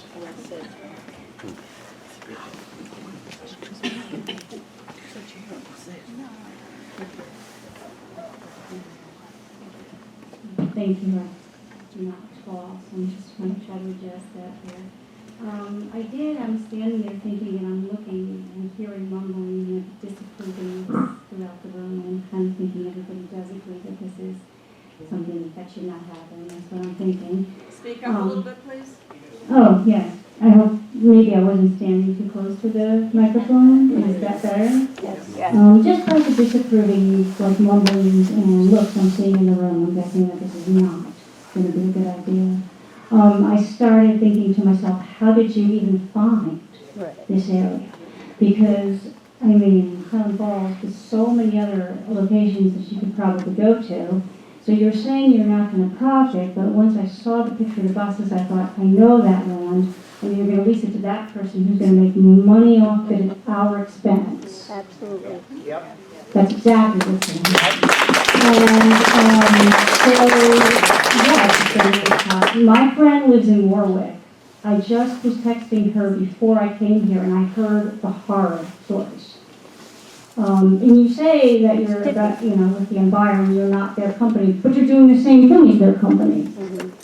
So what's your We're real doing the difference? same thing. And well, then there you go, you just answered the question. And then first, when I was listening to you, you even didn't seem so sure of yourself about some of the questions. So, I mean, what there's honestly known, like again, looking around the room, why? What can we do to What's stop it is the next question. Yeah. Do we need a petition, thousand signatures, what do you want? I've been listening to you for a long time, Hold what on do one we second, do hold to on stop you? That's okay. Hold on one second. If you want, please, I want to make some comments when we get to the end, but if you'd like to talk, I can add you up here if you want. Okay, that's beautiful. But that way we just try to keep it organized and we can hear from everybody. Okay, I'm sorry, go ahead. No, I was gonna say, I was gonna say that's just what was on my mind. We all know who owns that, and they want to lease it to get the money, that's all. I do, at some point it sounded like I said we were a nonprofit. I want to correct that because we're a business. So this So was you not my basically didn't intent. tell us the truth in the very beginning, so okay. I never I'm said, sorry, I'm just hoping I'm saying what's on everybody's mind. if I ever said anything that sounded like we weren't a for-profit company, that was not my intent. I guess, But see, you don't even know what to say right well, now.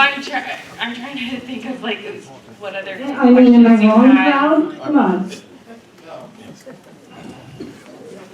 So, I mean, we're for profit, just because we're also the same type of company. I was highlighting that we're as Convergent. I don't have any insight more than anybody else on what happened with that incident. But if you're in the same line of work as they are, why don't you? I mean, Oh, I'm just not privy. I'm just not privy to what's going on. well, I think they speak volumes right here and right now, then I'm just saying in front of the room. Okay, thank you. Thank you. Thank you, everyone, for listening to me.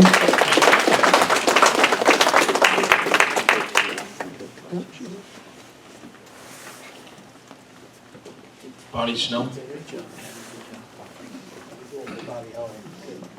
I don't think I've ever been to such a polite meeting where every one of you has like an explosion inside of you. You can get angry if you want. Everything in my heart, you're very nice people. I'm very impressed with all of you guys did a ton of research. Everything inside me You know, I go on intuition and gut, and whenever I don't follow my intuition, something happens. I was riding a horse 2 years ago, rode 4 times at a place where each time I rode, something happened. I got hit in the head, I got stung by a bee. The last time, I got bucked off and I broke my back. Everything in my gut says, why are you here? Why are you not looking for a commercial space? Now, I have to honestly say, we didn't have a brownout this summer. We didn't have a brownout last summer. I honestly don't think we need your service right now. But to put it in a residential place, you know, shit happens. And Murphy's Law says it happens when you least expect it. And as nice as you are, I don't think we need you right now.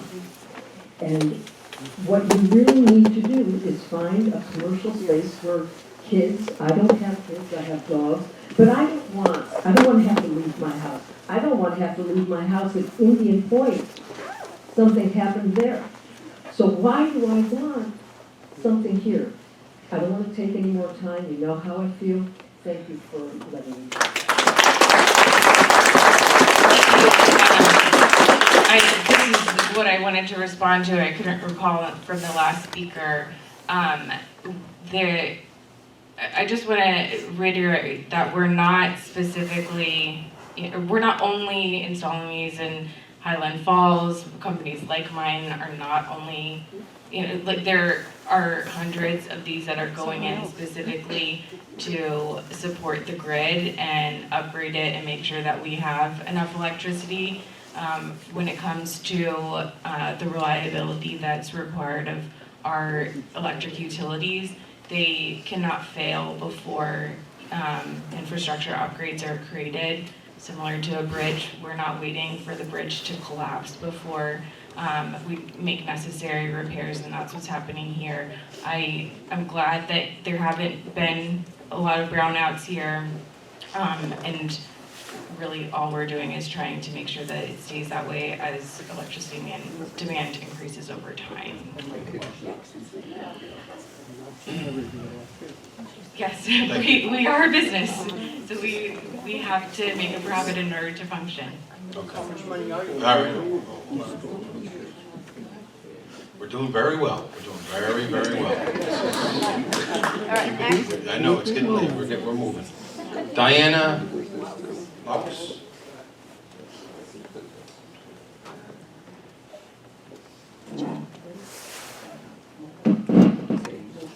So thank you very much for being here. And I guess my question is directly both of your company. So what I'm trying to understand is, well, for your company specifically, what is the scope of the population that this battery bank would actually support? Yeah, so since it's a 5 megawatt, 20 megawatt hour system, that supports approximately the average, 4,000 of the average single family home. Okay, so now put that in terms of geography. As far as Highland Falls goes, how much of Highland Falls, how much outside of Highland Falls would that actually support? I actually think that it would only reach Highland Falls because Highland Falls as a whole uses more than 5 megawatts. Okay, so then that means your company's probably going to be approaching Fort Montgomery, you're going to be approaching Garrison, you're going to be approaching all of the villages in the area, correct?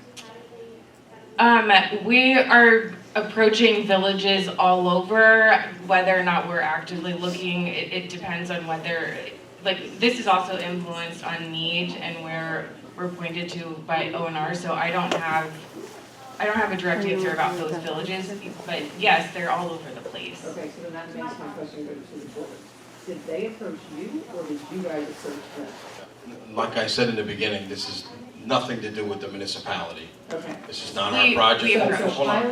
Highland Falls in and of itself has not identified this need? Not as a municipality. We didn't call them, they didn't call us. They just happened to be stopping in the village hall. I had what did we talk about, 15 minutes? I said, good luck to you, We during reached that out to the process, town. but, Okay, I'm just trying to understand the scope, that's it. And then I guess, because I know I don't have much time, this is an area that has been populated for, a couple hundred, almost 300 years, right? So The question is the infrastructure around here. What upgrades to our infrastructure have to happen in order to support that pattern? So if there are infrastructure upgrades, those are on our dime. There's an interconnection agreement that we have to sign with Orange and Rockland Utility. I actually don't anticipate, just from like what we've gotten from them so far, that much would have to be upgraded.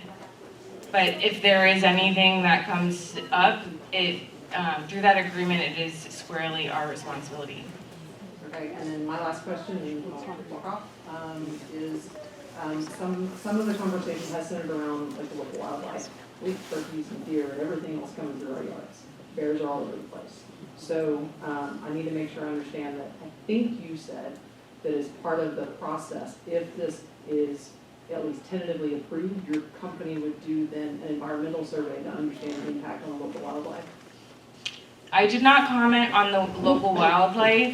There are specific, actually, I have my civil engineer who's going to know a little bit better, but essentially through the same planning process that we're intending to, there is an environmental assessment required. And at what point would that environmental assessment force you to not put the battery tank there? What are the cutoffs? Do we know that?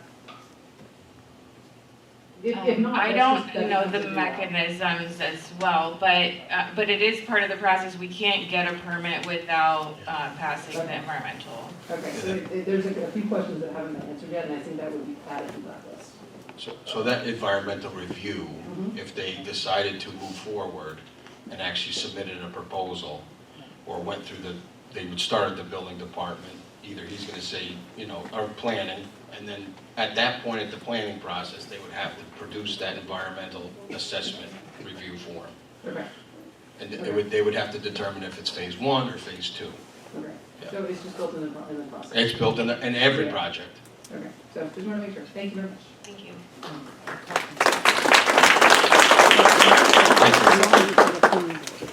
Gary? All right, so double out's just half the size, obviously. She's 5'10", I'm 5'5". It's gotta be. Yes, I'm very similar, a lot taller and a lot more cuter and a lot more smart than me. First of all, guys, thanks for being here. I know these are tough questions, and you traveled, I don't know how far do you guys travel to get here anyway? A couple thousand, okay. So obviously, it's tough to be in front of a crowd like this. I've had to do that, so thanks for addressing the questions. And you guys, great question everyone's been asking, so kudos for everyone around. I think the question's already answered. None of you live near a battery farm, right? You guys don't back there with the renewable energy hats, right? You don't, right? Okay. Well, make sure you get that clear. I think you made mention earlier in your brief that your office is right outside of Albany, right? Okay, so your company's going to, hypothetically, just say for shits and giggles, excuse the profanity, that this thing gets put here in our county, right, in our village, all right? Who's the POC for that farm? Who's the POC from your company? The subject matter? Yeah, no, who's the POC if I'm walking my dogs, or I'm walking my nephew or my niece around, and I see a problem, is there a big sign on that door that says, call this number, and someone within 5-10 minutes will reach over and, oh my God, now, okay, let's assess the situation. Yeah, so there are requirements for us to have a direct contact posted on the fence line. So yes, that will be there. It will go to us. This is, we're a couple of years in advance, so I can't name directly who's going to be on the other line. But if the fire department, needs somebody to be on there, part of the requirements of our code is that someone with subject matter expertise, especially, and on like fire safety, would be on the receiving line within, I might get this wrong, 15 minutes? Is it 15 minutes? Okay, all right. So, yeah, so I just want to make sure that gets addressed, because my concern with it is if it gets put here, who's putting actual eyeballs on the structure, okay? The remote monitoring is great, but if you don't have someone actually physically going to check all those cells and all those sensors and actually find the problem and interdict it before alarms go off, you see the point I'm getting at, right? Remote sensing only works, and if a sensor goes out, that means, something's already failed.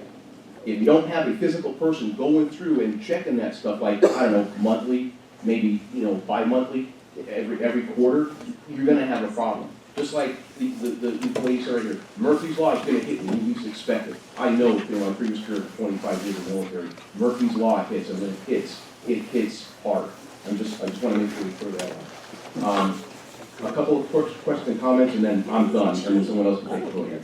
I would love to see the business analysis that went into how you somehow selected Highland Falls. That's a comment, that's not a question. There had to be some business analysis that went in to say, hey, this looks like an awesome spot for this particular battery farm to put right here. It's just a comment.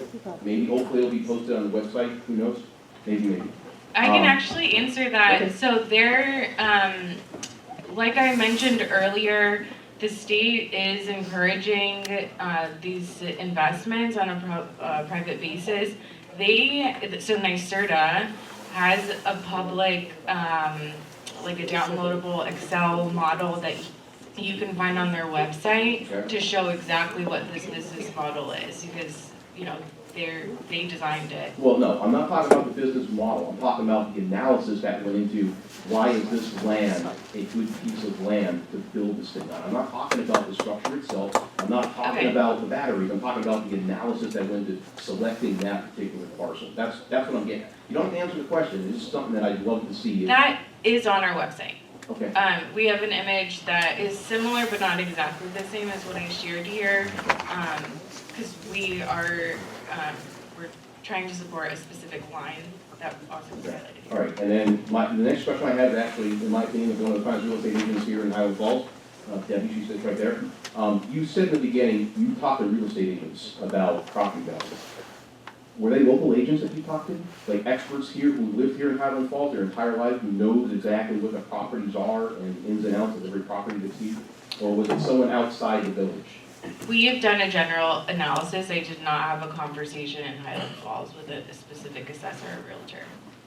Wow, that probably should have been done. I mean, if you're gonna build or try to put something in the local community, you probably wanna talk to the local real estate agent, not someone that's outside that's looking at the 10,000-foot view. Someone, you wanna get someone that's actually in the weeds, that actually lives here and commutes here and knows the ins and outs of this community. It's a good comment. I appreciate that. And then numbers don't lie. In fact, you ask my wife that, she knows numbers don't lie. What actual data do you have to prove that our property values won't be affected if this thing goes into effect? What actual data do you have? So there is not peer-reviewed data out there for energy storage projects. There's peer-reviewed data for solar, being proximate to solar. Okay, so nothing for battery farms. Nothing that I'm aware of, or nothing that's peer-reviewed. Okay. Debbie, did I get everything? Yeah, I believe so. I will say no one in this room is gonna benefit property value-wise. That would be the only thing I would add by this plan. You will not increase the value of your property. You'll be lucky if it stays the same. I would have to do an analysis. I would probably bring John on board if we are asked to do so. But the perception of buyers will be that there will be an environmental issue, and that will keep them, most likely, from pursuing properties in this town, compared to other towns that do not have a facility like this in it. Okay, so two people are benefiting from this. The property owner who is leasing their land, because he submitted his land to be picked up by this company. She pointed to me, I'm not the property owner. and the company. Those are the only two people, in my opinion, that are benefiting from it.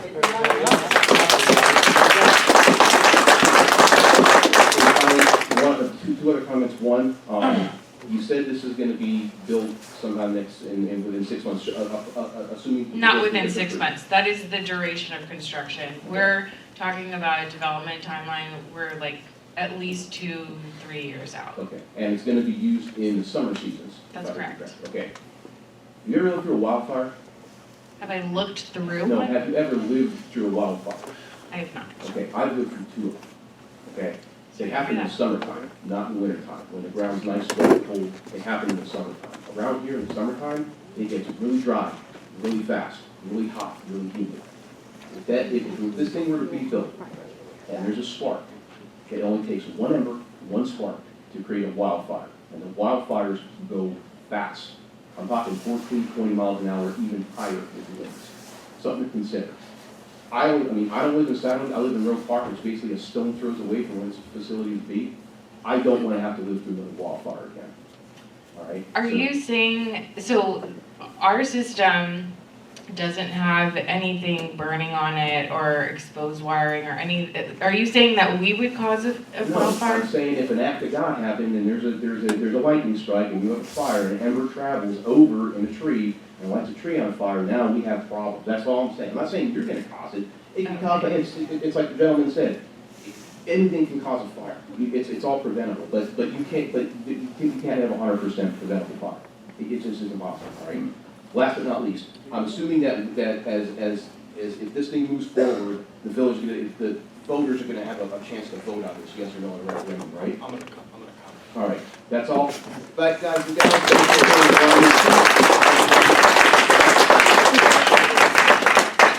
I wonder how many NYSERDA people would have battery storage facilities. Sorry, You drifted, Mike. just curious. Terry, Regina, come on down, Terry. You guys are doing great. Commend you all. Hold it together. You're doing fantastic. Okay, I'm old, I can't read, it's hard to read. I'm Terry, I don't live actually that close. I called you yesterday, I'm Terry, I'm still on the phone, hi. Nice to meet you. I live on Regina Road, but I mean, this is our community. I think you're getting a sense that we're a strong community and we care about each other. I did see on your website that you advertise that people to lease land. So just to be really clear, I'm assuming whoever owns this property reached out to you and said, yes, you can try to lease my land and put this on there. No, we very rarely does anybody like Google us and look to lease our land. We do campaigns specifically finding, like based on the criteria I kind of already alluded to, where there's need, where the O&R lines are. We reached out to Phil in this instance, and that's what he wants. Okay. And then I know we talked about on the phone that this would power about 4,000 homes. And I know people have shared at different points, you know, it's interesting, we have not experienced brownout. And I know we talked on the phone that you felt like the infrastructure is going to age, which makes sense. But we only have about 3,700 individual adults in this village. So I don't think we even really need, if you really think about it, power for 4,000 homes. We don't have 4,000 homes. So it doesn't really make sense. Yeah, it's the equivalent, so there's still commercial uses. I mean, I know for a fact that Highland Falls uses more than 5 megawatts. So I don't actually know who's using a lot of electricity, but somebody is. West Point? Well, I did want to read this, and anybody can access this page, and it's on the Federal Register, and it was from West Point, and it's working with O&R, and they said, let me find it. The purpose of the proposed action is to allow O&R to expand transmission capacity and ensure system redundancy. This is West Point and O&R. And it says the proposed action is needed because West Point electric demand is nearing total system capacity, right? And this was written in 2022. And I encourage you to go read this because it's really informative. But they basically partnered with O&R to update one of the substations, but mainly the one up on Minehorn Road. I think it's called the Dean Substation. And because that one is feeding into West Point and is feeding into Monroe. So you have to ask yourself, who has been building a lot of areas here? Not us. We haven't grown. It's West Point and Monroe. And we're along that path because we're on 9W, where this line is running. And where O&R is updating a lot of the substations. I mean, I'm not a professional. I don't know anything, you know, just an average person. But I think this is pretty clear that it isn't necessarily for us. Obviously, the person who owns the land will gain, but we won't gain. I don't think we really need it. I mean, I could be wrong. I think we are intertwined with West Point, and West Point is amazing. It's you know, not their fault, they're growing and building bigger buildings than you. Who knows, maybe they have a whole data center running in the new security building. But, I just wanted to point that out. I mean, if you have any, you know, insight. Yeah. So I'm not familiar with the project, but the way you described it, it's a transmission level project.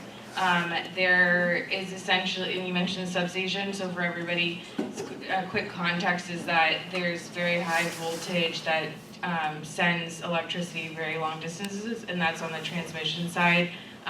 When it comes to literally like along Cedar Lane, there's what are called distribution lines, and they're lower voltage, and that's what we're connecting to.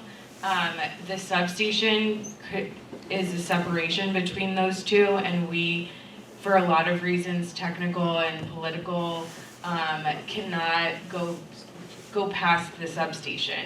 So we will not be backfeeding into the transmission line, and because we're connecting directly to the distribution line, the first houses that are gonna get electricity every single time are going to be the ones on Cedar Lane, and then the ones next to Is that it. because you need to power us, because the other power that is on the grid is going to these other areas? Monroe, where they've had immense building, we all are very much aware of that.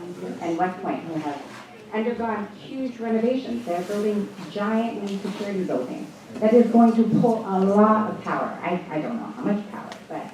Yeah, that is And we're outside of our together. purview of what all is going on in the grid, you know, like who is adding. All we know is that before the substation, that ONR has validated that 5 megawatts can be used just within the community. Is that an answer that you can get for us? Is it that West Point is pulling a lot of power, that they're at capacity, and then by putting us with you, that it frees up the electricity for them? Sure. Is that what's happening?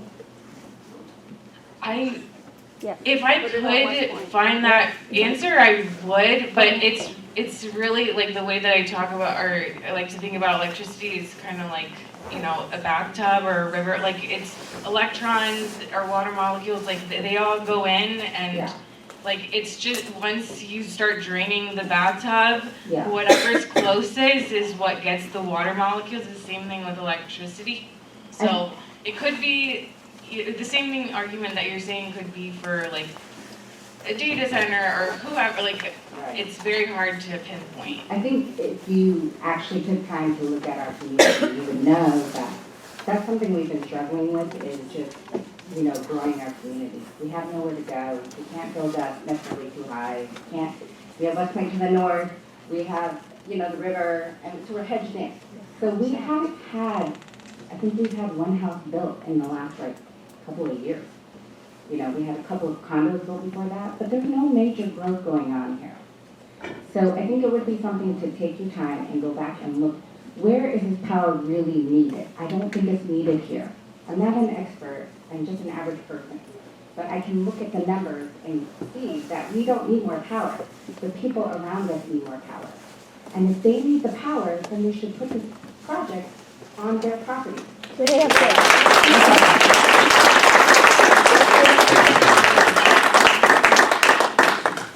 James, 34 Cedar.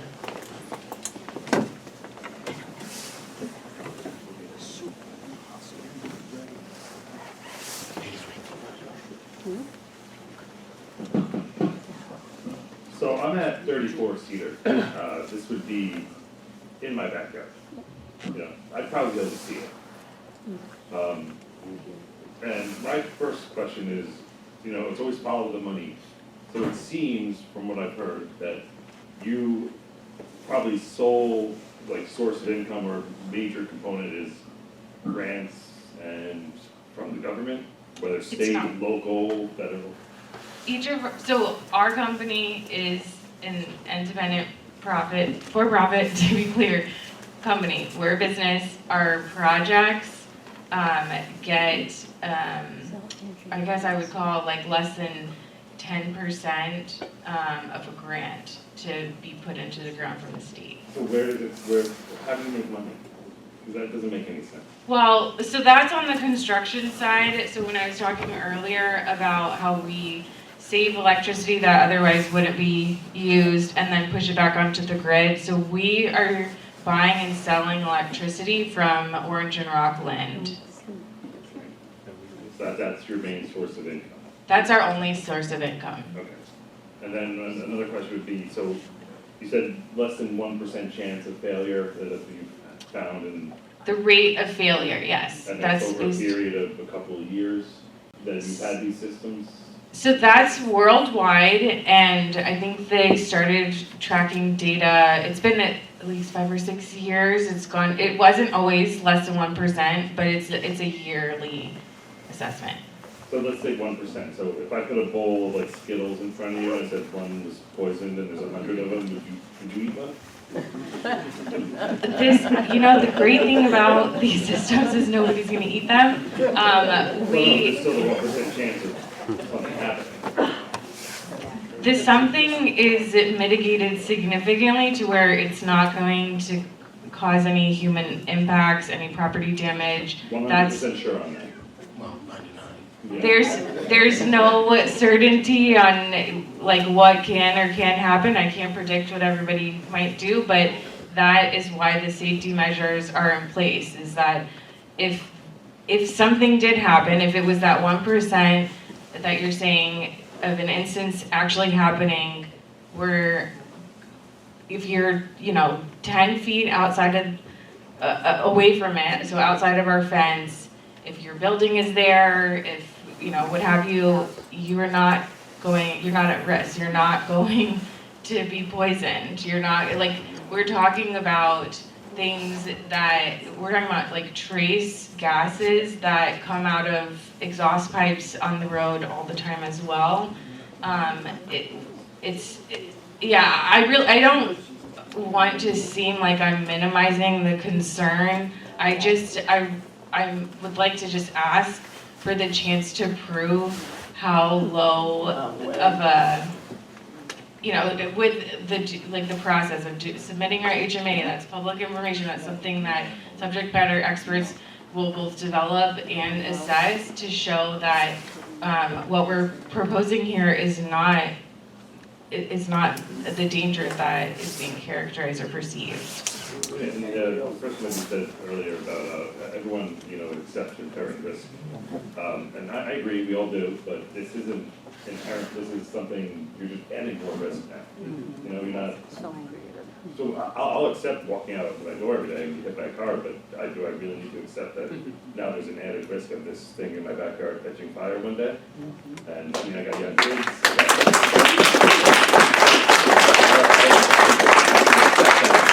That's being put on me. Or your That's all I have to say. Thank you.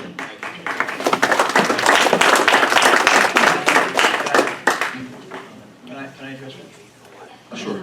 I'll just make it, again, and commend you for doing your homework, and you have a right to be concerned, and it's up to us to prove to you guys that we are in good shape here. One of our concerns in the New York City area was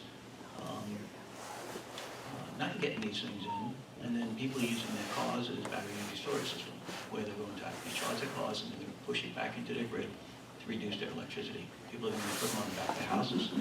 They're not going to be listed, and that's going to be more of a fire concern. And that's not the intent of how cars are going to be used, but that's how people are using them now. It's actually in the code. You can't have it there for more than 30 days. But there's going to be other ways that people can come in. It will not have the oversight, will not have the standards that is out there, and it's going to be distributed in individual houses. So when we were looking at that, we looked at that real concern, and sure enough, we had a person who may shift their own battery and use it as a battery energy storage system inside of their location itself, with no listings, no monitoring, and the list went on and on. So that's just something that, having something in place, having something that is proven, it will not eliminate, but we really do reduce the risk as a result of people not going out on their own. I mean, I can tell you, I'm paying very high electricity bills. I'm going to get, a Tesla Powerwall and put it in my house and, reduce my buy it at night when it's cheap, and then use it during the day. And that's a concept that they have here, so there's no beating around it. So, just a comment. Yeah. Maggie? HJ?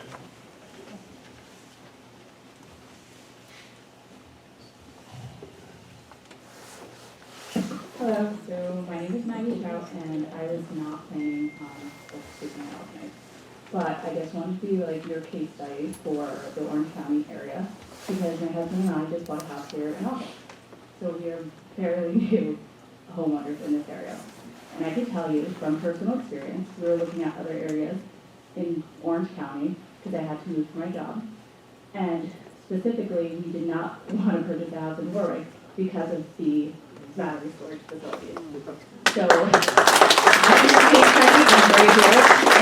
have to speak up because that's just like bizarre to me that you didn't speak to local real estate agents. So, thank you.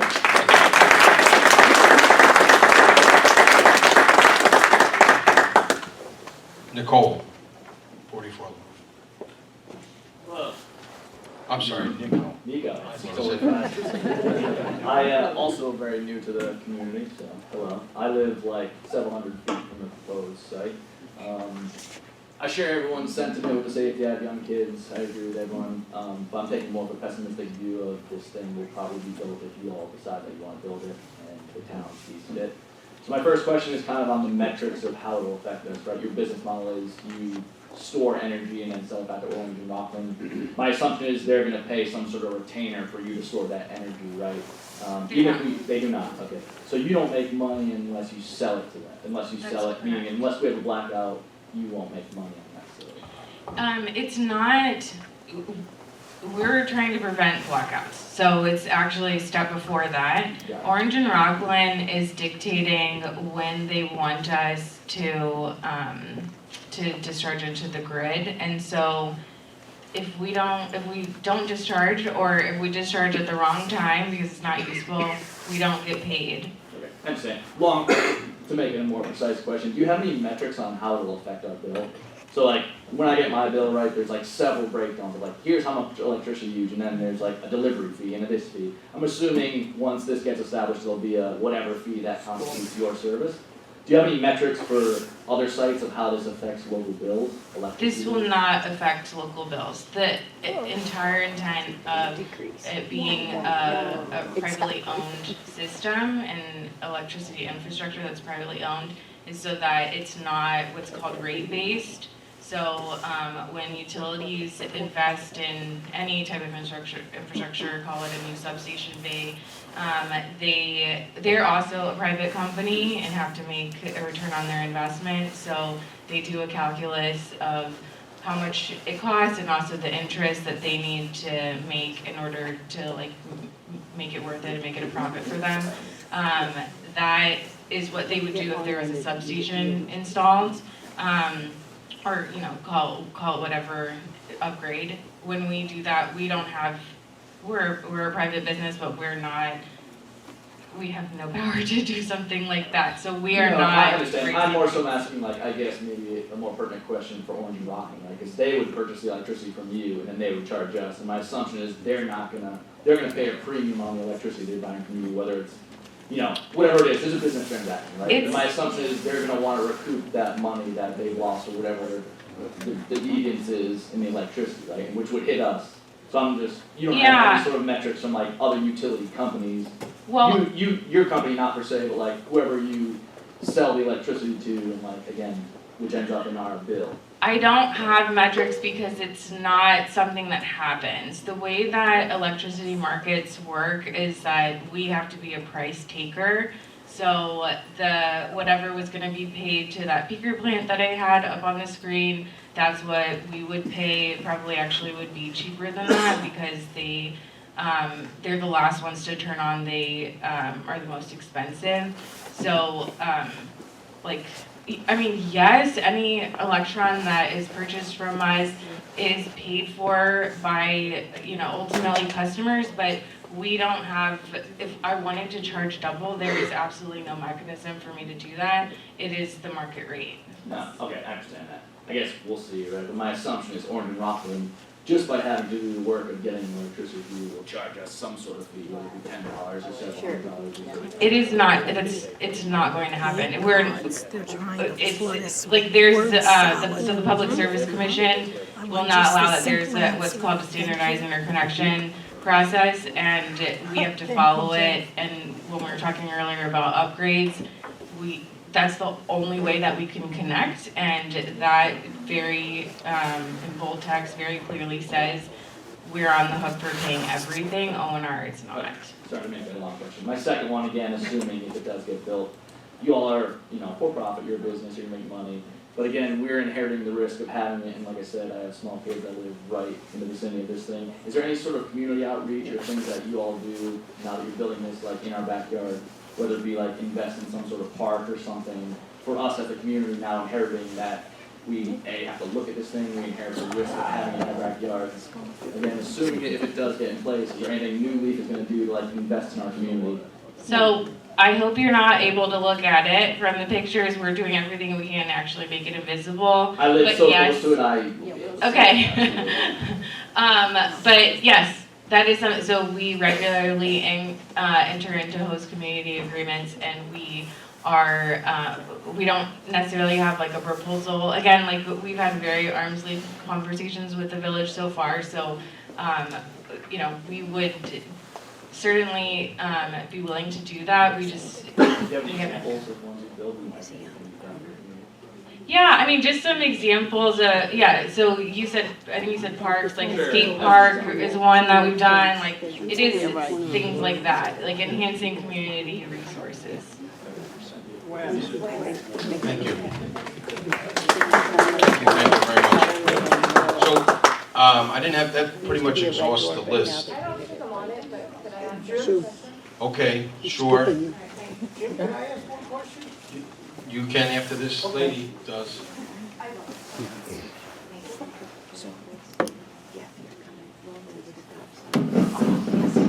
My name is Lisa Buckner. My question is, a yes or no for each representative of New Leaf. Would you want this in your backyard? And if you say yes, because I assume you're going to have to, why? Why would you want this in your backyard? I can answer for the team because they don't have mics. This site is an industrial use, so we're putting in residential. We're putting something that is going to be less visually intrusive than what exists now. You can see the yellow school buses and other things that are there currently. I feel safe next to them. I've been on many sites, and I have the luxury of knowing a lot after my 8 years of development in energy storage. I understand that you don't have that experience and might not feel similarly, but I would feel comfortable living next to one of these systems. Sure. Yeah. So is that a yes? Yeah. Okay. Is your yard available? Yeah. Would you feel comfortable? Does your neighbor have a property who could sell? Yeah.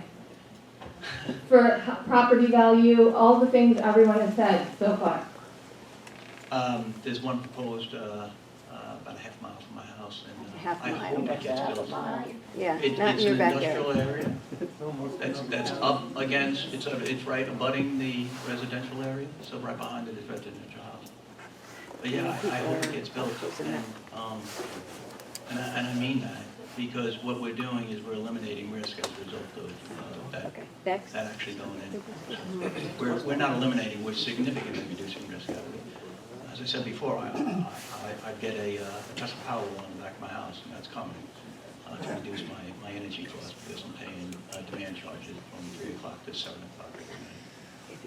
So we're paying high demand charges. That will actually reduce my bill significantly. But it won't reduce Our bill. is what we heard. We are trying to prevent future increases on your electricity bills. That is why it was structured such that. You have no control of that. Yeah. I didn't quite catch that, but You have no control of that. The Public Service Commission has control over that. You don't, you Okay. said you're trying. Wait. I'm sorry. No, you're fine, thank you, I appreciate, you guys are doing great, give you a nice compliment again. And if you wanna talk, please talk, but do it from the podium so we don't have, because everyone may wanna hear your question or, and then get the answer. You okay? Yep.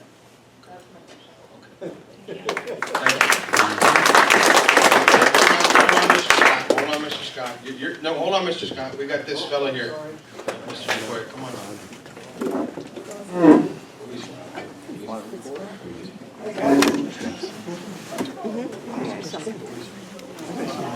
I wasn't gonna say anything, but I think I should.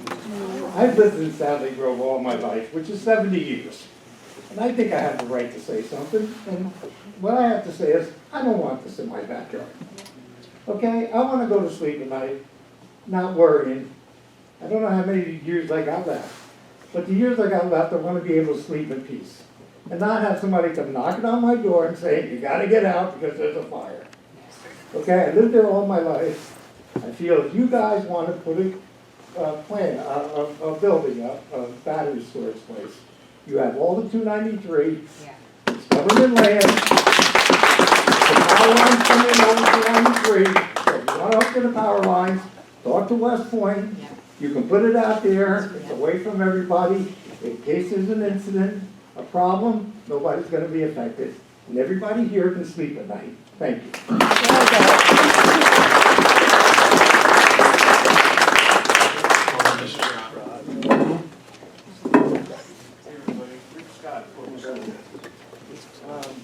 I was curious, I'm sorry I missed some of the meeting because there was another meeting. Yeah. Okay.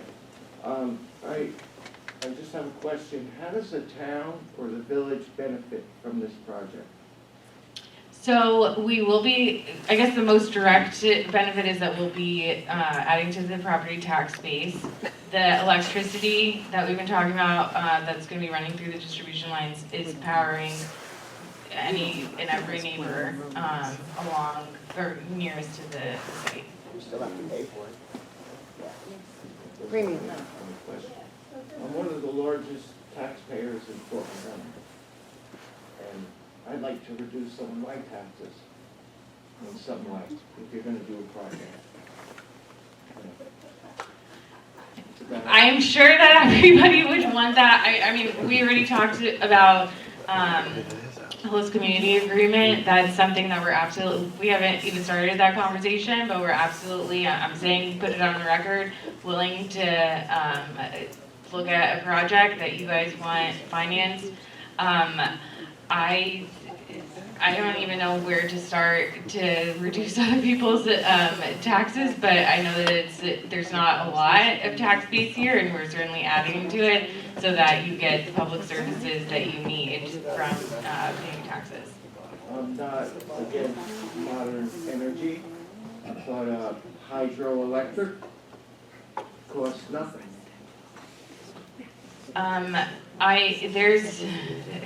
There's a long answer to that, but I guess there's just not opportunity there for hydroelectric. There's essentially throughout the United States, we've dammed up every river that we can to generate electricity from hydropower. There's not the opportunity here either, unfortunately. You haven't done your homework. I just have one more question. Is there a representative here from Orange and Rockland? There's not.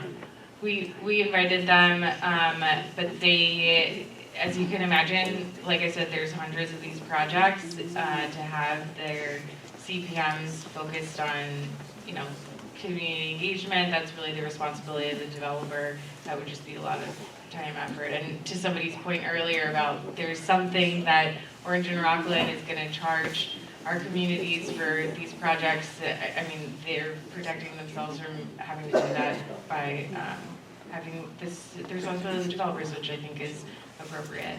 Is any of this funded by the federal government or the state? Yes, so the incentive that I mentioned earlier that comes from NYSERDA is a state entity. that is like the approximately 10% amount of the construction cost. And then this project is likely going to be eligible for an investment tax credit from the federal government. So it's not going to get a direct payment or grant or anything, but it will, there's an investment tax credit eligibility. I really don't have any other questions right now, but thank you for your Thank you.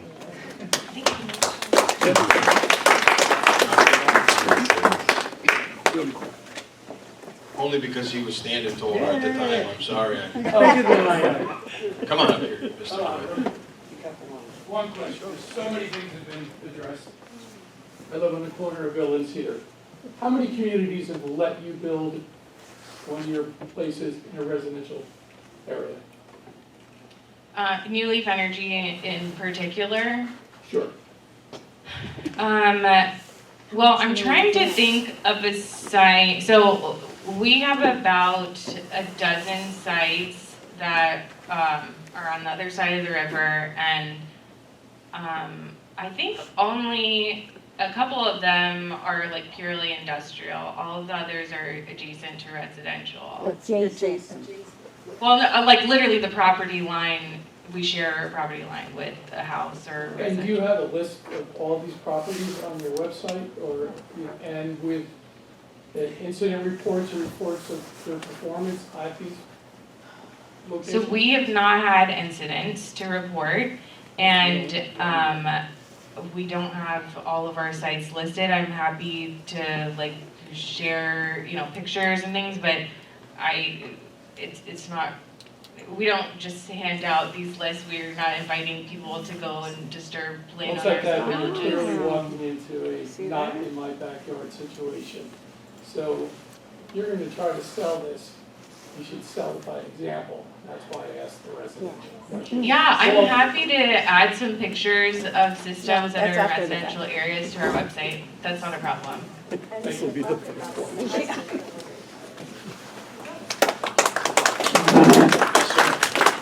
Thank you. And then just stick your hand. Yeah.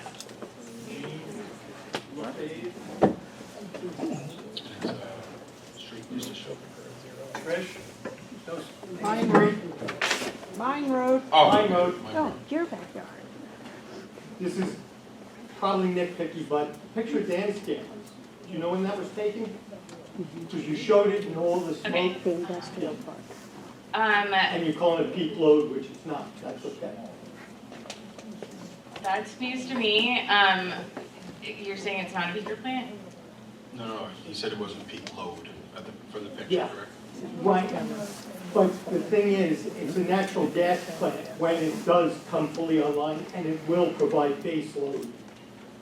That's what it was set up to do, and politicians lost it up. Not here nor there. In the posting, it said that the battery storage is in support of renewable energy. Is that not the case? Yes, it is. Which renewable energy? Right. Where are there, solar farms? Like I was talking about the grid earlier, it's all one big bath. So the specific electrons from solar are not like this. There's not a specific solar project or natural gas project or any project that's tied to this one. It is on the grid. Thank you. Thank you. I think I saw one hand, two more hands. Ask about setback.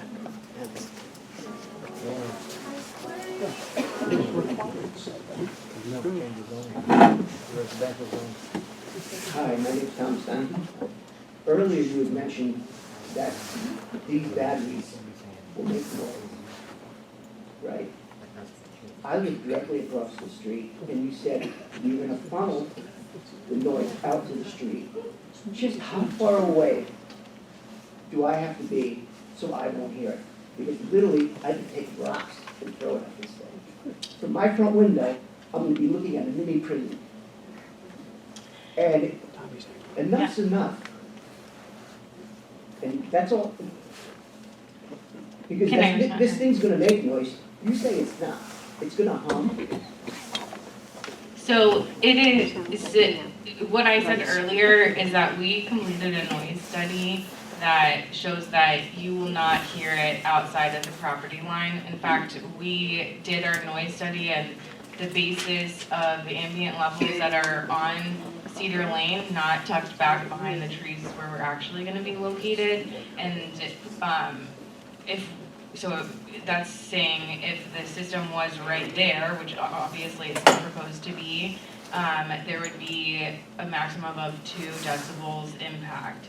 So by virtue of it being tucked back, We're still gonna hear it, in other words, we are still gonna hear it. No, We're gonna have a barbecue I'm with happy to ice go and on record to say that you will not hear it, and we will make sure that, you know, I can update that noise report as well to make sure that it's the actual location, to show that you're not, that the intention is not for us to be putting any type of noise. Basically, we've been sitting here all night listening to you talk, and if it was, everybody in this room does not believe half the things that you said. Yeah. And you know, a lot of this is you want to sell, make your money, and you don't care who you screw over. Because I am, and the rest of my neighbors, we're right there. We're gonna have to put up with this. And how And we're far not. away from the property line is this thing supposed to be? 200 feet, isn't it, right? Because You should know that. You should know that. You shouldn't even question yourself. This is what the new regulations are coming out there, stating that they're supposed to be at least 1,000 feet. That is not a current regulation. I'm not, They're working on it. You know, it's still supposed to be so far away from the property. Still residential. How many 100 feet is it supposed to be away? so, you mean, I mean, there's There's a couple of ways setback. to answer that question. So there are setbacks, we're outside of, or within, not. Just give me a encroaching on the number, setback. a number. How many feet? Do you recall that off the top of your head? So you don't even know. You should know that. Right there. Come on. That's one of the I'm most doing my important best. things. There's a lot in every one of these projects. Well, see, that's why nobody's believing you. Yeah. That is why Not nobody's confident. believing you. No confidence. In fact, this guy talks about the city all the time. We don't live in the city. And we don't care about the city. And if it is 200 feet, there's neighbors' houses that are within that. Mr. Manninelli, you want to talk? I don't want to talk. Okay. Yeah. It's getting I'm talking emotional. about setback from the property line, so within, not talking about outside of the property line. That's all I have to say. But basically, you guys are shoving us a bunch of bull. Thank you.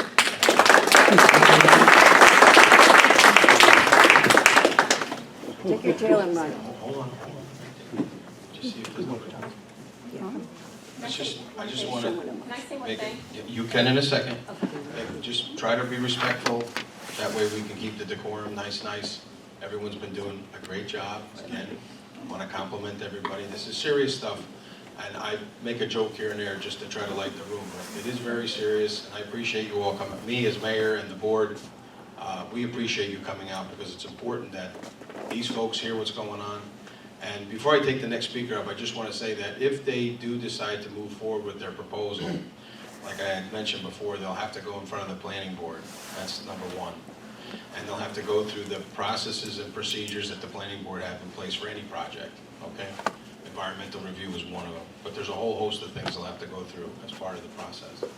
At that time, there could be there's public meetings that the planning board would hold, where folks like yourself can go there, and there's public comment through that process as well. I do believe they'll need a variance in my heart of hearts, that they'll need one, because to me it is a change of use. I'm not a lawyer, but that's what I think. I feel pretty strongly about that. If they have to go for a zone change, then they'll have to go for a zoning board as well. And that is a little different. They have to have a public hearing. Folks who are adjacent to the property, next to the property, get notified, direct mail, certified mail. So they have to actually touch you in that sense, so that you're notified, so that you can attend the meeting. So that's somewhat of the process if they decide to move forward. So again, I thank everybody for their cooperation. And is there another speaker I saw a hand go up that hasn't spoken yet? This woman right here is the realtor. David, did you have something? I know you talked from the floor, but. I did, if you all don't mind, can I talk from here? Do I have a loud enough voice? Okay, there was a question earlier about what facilities have been built adjacent, as the word you used, to residential areas. And that you said that you were not at liberty to share that. You felt disclosing that information was not one that you felt was a good thing to do. One, I want to know why. This one's on 9W. People drive that road. It's one of the most traveled roads in the Hudson Valley. People are going to see it all the time. If it's okay for this to be visible to the public on a daily basis, why are you unable to share with us where these other residential facilities are? That's my first question. The second question, if you don't want to put it on your website and make it public, I again am volunteering my services as a local real estate agent who lives in this town, who cares about our property values, to do a property value analysis of these towns you're referring to. I would drive by, I would like to see where these are, how close they are to residential homes, and to see how they've affected those property values, because you all obviously don't care about that, but I'm pretty sure every single person in this room does. So I would like to. Thank you. Yeah, I think that's a really great idea. You know, I guess it just kind of going back to the list, it doesn't seem like this room believes it, but we do take the community and their concerns at heart. I don't want to invite people to go and disrupt the communities where these are located. They're sited far back and screened, and so you're gonna have to like really get up close and onto somebody's property to look at them. I wouldn't share this address with another community just to provide that same respect. But I also, I think, you know, time and time again with our with our safety documentation, we want to be tested on all the things that I've been saying and show that in a public record. And I think it's a great idea for us to do it on the property values front as well.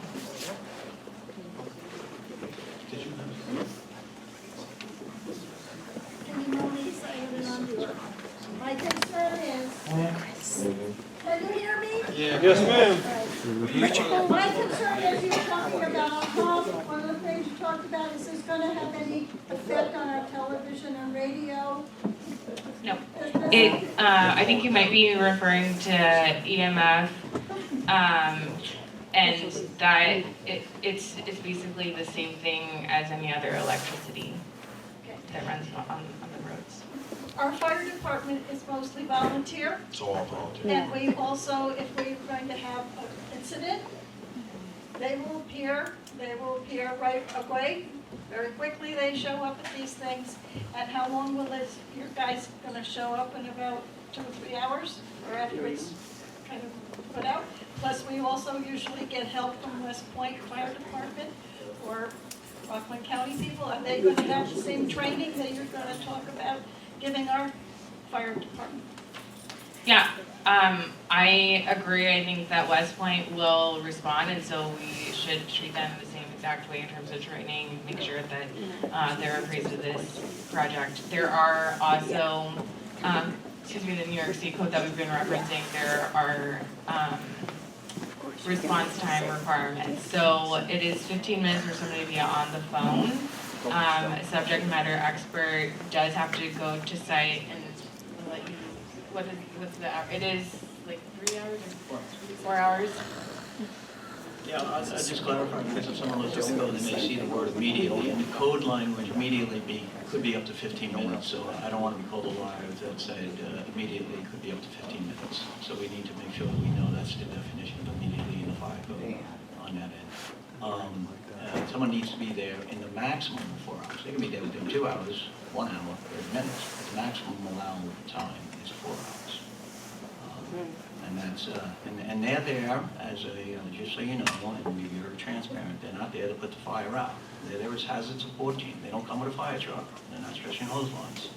They're there to support the local fire department. And after all visible fire is knocked down or out, the incident commander makes the decision on that. They do not lose control of that scene. They make the decision to do the handoff to the subject matter expert / hazard support team. for fire department, firefighters, so this way they can really, we worked really hard on that to make sure that we spoke to the volunteer fire service about that, to see what they needed, and that was the response that we got back. Very difficult to get the 4 hours in there, but we got it. And the Department of State adopted that into the code and the recommendation. There was a lot of work that was done. But that, just trying to answer your question. Anybody else from the audience? Who hasn't gone yet? I don't want to use 2 minutes of my 3 minutes. I don't know about that. I'll have a quick one. Go ahead, Mike. Mike, let's stick with this if you can. Thank you. Don't wanna, no, we're not passing time, this isn't the United States So the House of building Congress. takes up about 10,000 square feet? No, that's the fenced area, so, it will be, so there's containers and then there's working clearances, so we're talking about 6 containers, they're, call it 20 feet long and about 8 feet wide when they're back to back, so. But the entire facility fenced in is about 10,000 square feet? Yep. Okay, so there's approximately 180,000 square feet on the site, and you might think, well, this is just a small part of it.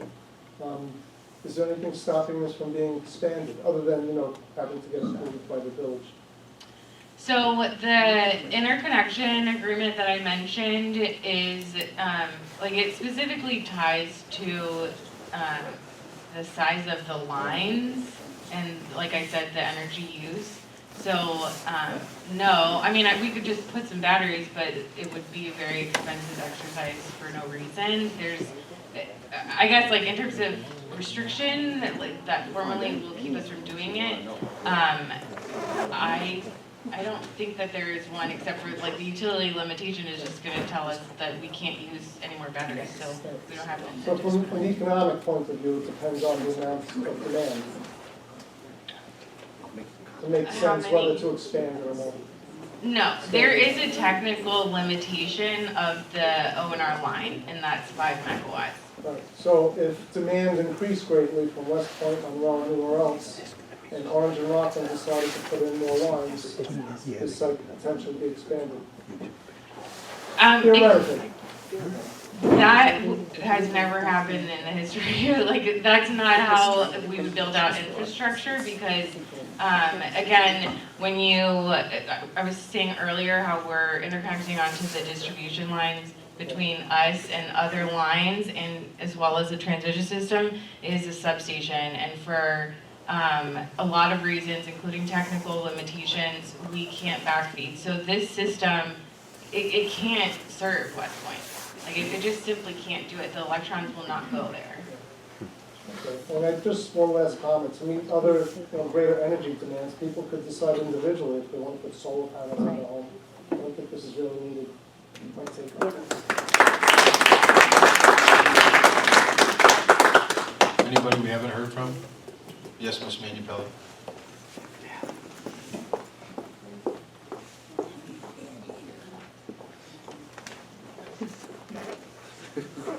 One question, how long have you been a company?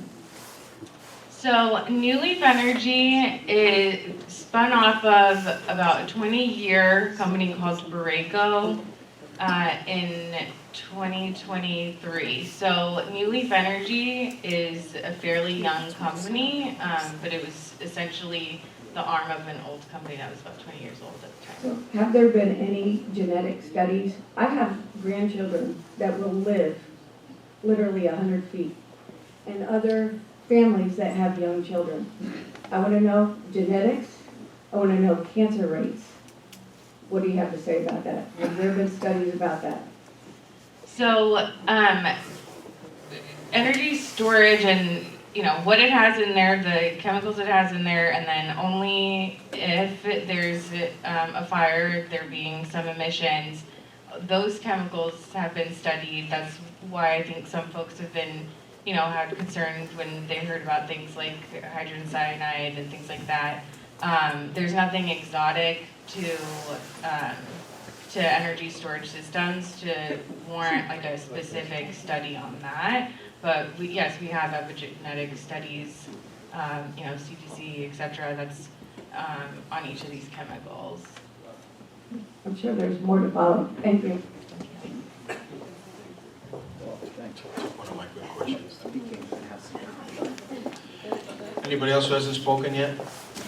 I think, I'm just gonna take a 2-second break just to, I don't know if there's board members that want to talk. I know I have a bunch of questions. Maybe I'll lead off, if that's okay. Ms. Manupelli, you asked one of my questions, which was how long were you in business?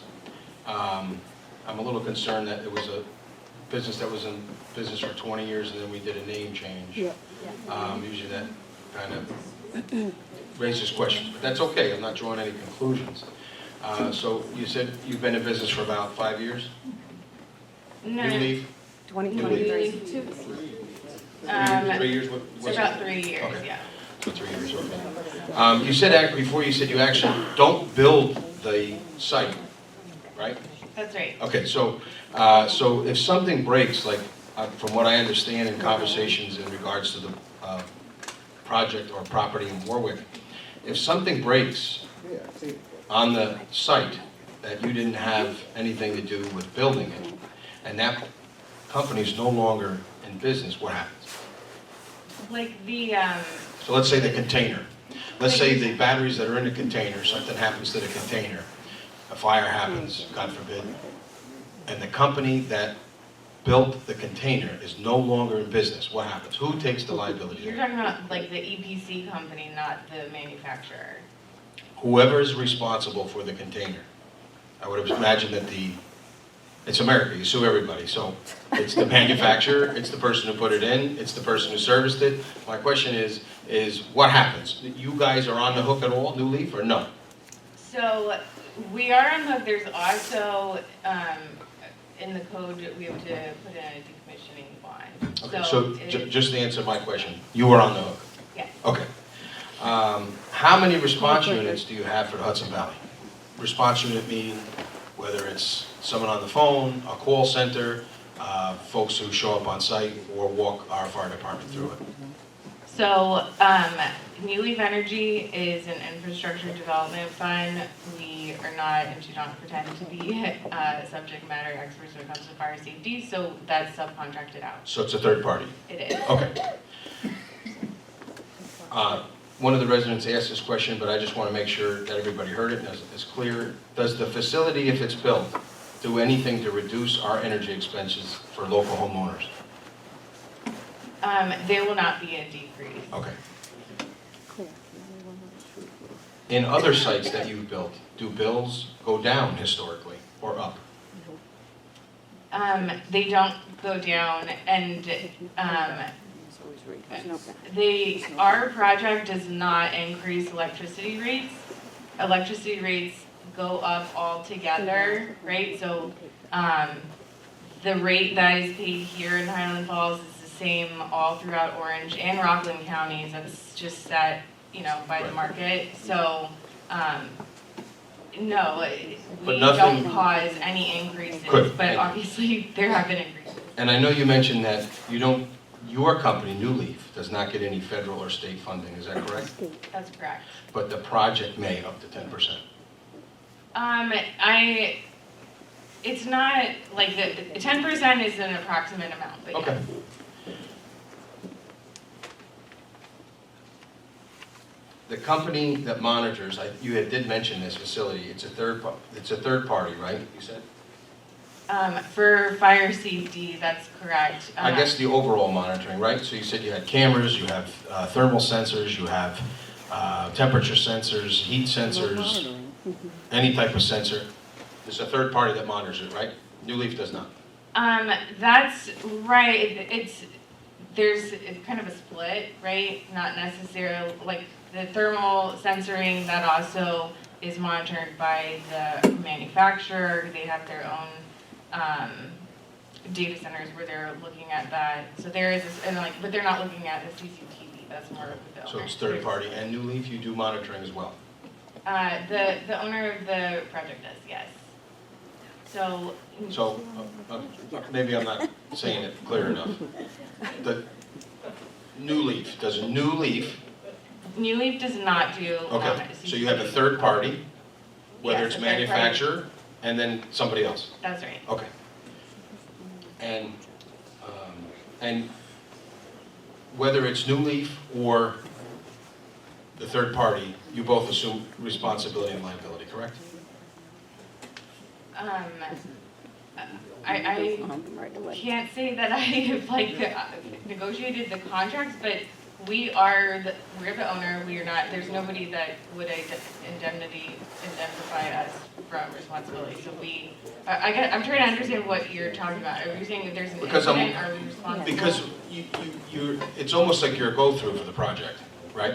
You're not building it, you're a go-through, right? So you acquire the property, you go through the processes, whether it's planning board, zoning board, public meeting, but you guys don't actually swing a hammer, somebody else does.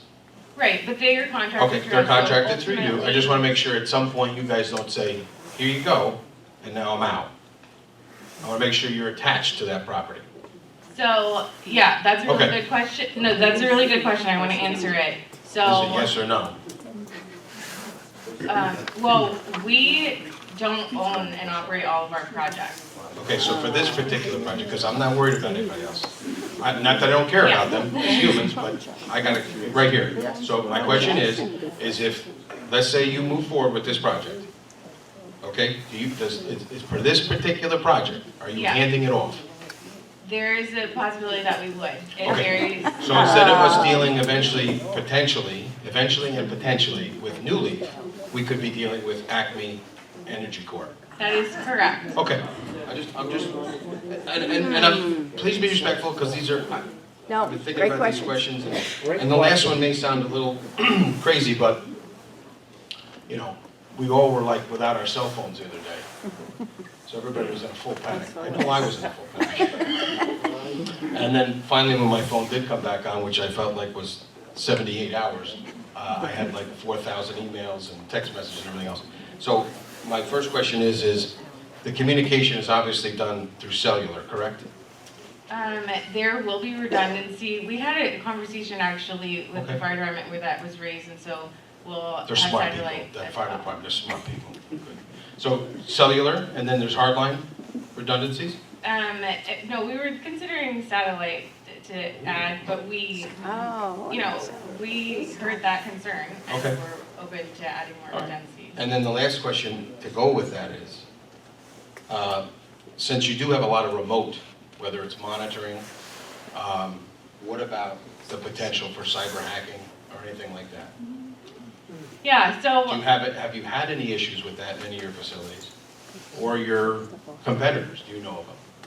I am not aware, so we haven't had any, I'm not aware of any of my competitors, but again, my insight is very limited on that front.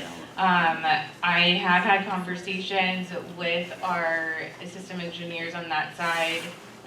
There are multiple layers of redundancy that probably don't exactly copy what happens in a utility because that's very high security, but because my only worry is that we're unique because we're right outside of West Point. So I don't know if you've been in an area like this before with similar type of, target area, target-rich environment. So that's a concern of mine. So I would like some follow-up on that. Well, I appreciate that question, and actually all of Con Edison sees themselves like that because they have Wall Street, and the same thing applies. So Con Edison owns Orange and Rockland, the same thing applies here. We don't have any way, like our control systems are not connected to ONRs in any way. There's I'm not worried about that, but I'm worried about is there a potential for someone to hack into the battery site, the battery storage facility site, and causing a problem, forcing a fire, forcing whatever. I don't know. Some of this is a little bit of fantasy talk, but it's got to be possible. I definitely have that answer. I'm not going to be able to explain it eloquently, but I will say that there are multiple levels of redundancy where there's IP validation that's required for anybody to access it, and even that sits within, like behind firewalls, etc. So I can happily share. And then I guess to follow up with that, with the fire expert, Paul, I didn't get your first name, so I'm the last name, Rogers. So with that, hypothetically speaking, if someone were able to hack into the system, is there a way for them to create an issue at the site?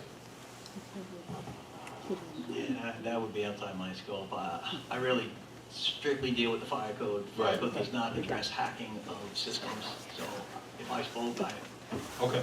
Well, I can give some of an answer to that, which is that the cells, when they are, so we talked a little bit about BMS, the battery management system. When the cells are performing outside of range, they will automatically shut off. Yeah. There's also, like, you can remotely try to turn them back on and override, and at some point, after 2 tries, it will lock you out from being able to do that.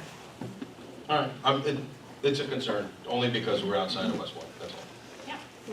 Was there anybody else had any other questions in the field who haven't spoken yet? Any board members, do you have any questions? I know Mr. Raymond, you might have a couple.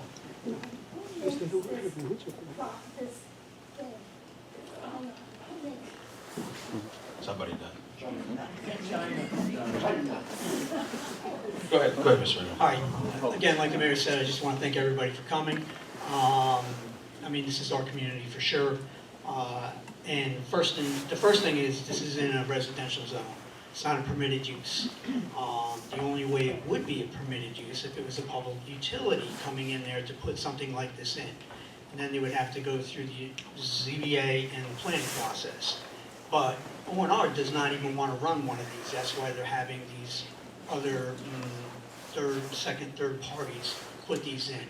So, with that being said, I heard earlier that self-extinguishing. My question, I guess, to the fire gentleman, Roger, would be how long does this particular type model that they were thinking about putting in here take to burn itself out? Yeah, great question. And we look at that, and it varies depending on the system itself. We look at that as a result of the UL 9548 testing, which is destructive testing, where they actually put the thing on fire, and from there we can actually get you some definitive answers on what they see as far as completely burning out. So it varies depending on the system itself. Okay, and so, you know, also it was stated that these batteries have a 25-year life cycle. Then what happens to them, right? That's what we all really want to know. It's like with the solar panels when they came in. I know I plan on being here for at least 35 more years, although my hair might not say it, but I plan on being here at least that long.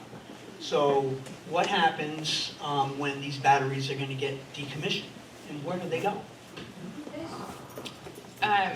So I mentioned earlier the decommissioning bond that we have to have in place. So we are responsible for removing it from the site. Some of our manufacturers actually want to take them back for free for a number of reasons.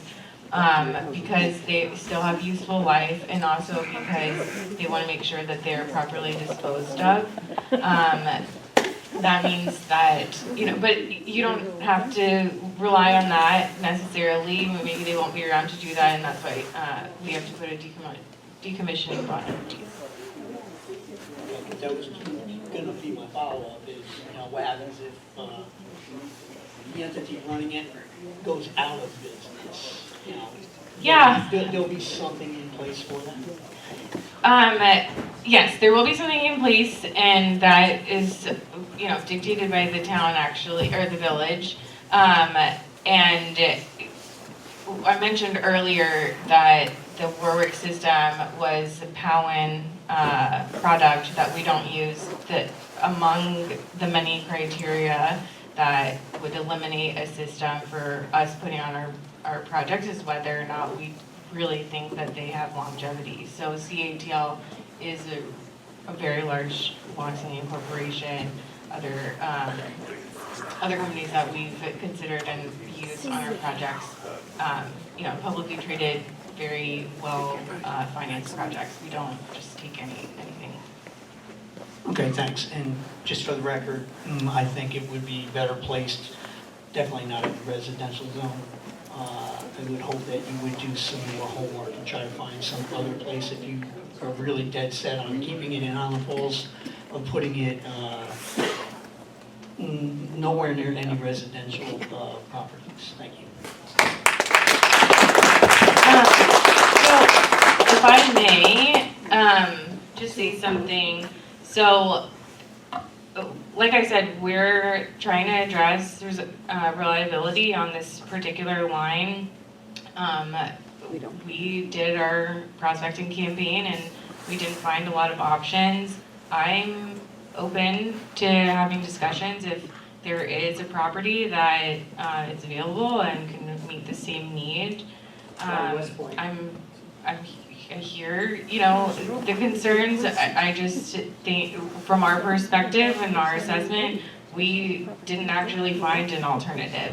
But this is, a community that knows its land, and if there is something else that it's not disqualifying for us to look at it. But if we don't really have a need for it, why are you even building one here?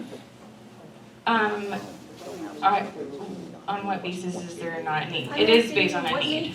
What is that? What made you determine Highland Falls needed it more than Cornwall, more than Rose?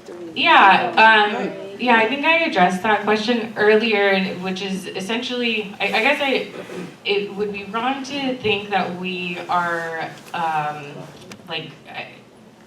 only, and it certainly would be wrong to say that we're only installing in Highland Falls. We're not picking out Highland Falls in particular. It is one of many.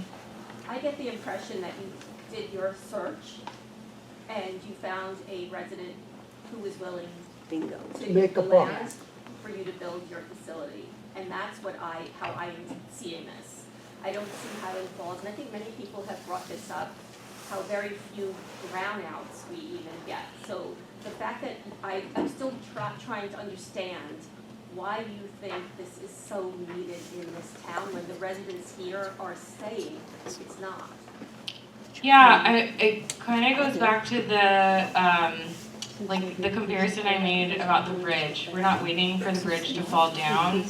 There's extremely rigorous restrictions on utilities to be able to have blackouts and brownouts, and so I am not surprised. I hear this in a lot of communities that we work with. They're not seeing a lot of them. Some are, and we're correcting that. But this is a preventative measure. There's always every time there's a rate case with the utility, they're looking for the allowance to be able to put in new infrastructure, and the PSC in this case, it said, crossed out a certain amount of that budget and said, no, we're going to have private companies do it instead. Is there a reason you can't put it on West Point, on government property? Well, it's not going to be on the line. It wouldn't serve the. How do you know that? Yeah, it's right in between Monroe and here. Mike, I see your hand going up out of your sweater like I got it. Take it easy. I got somebody who hasn't spoken yet. We're gonna get there. Take it easy. Take it easy. All right.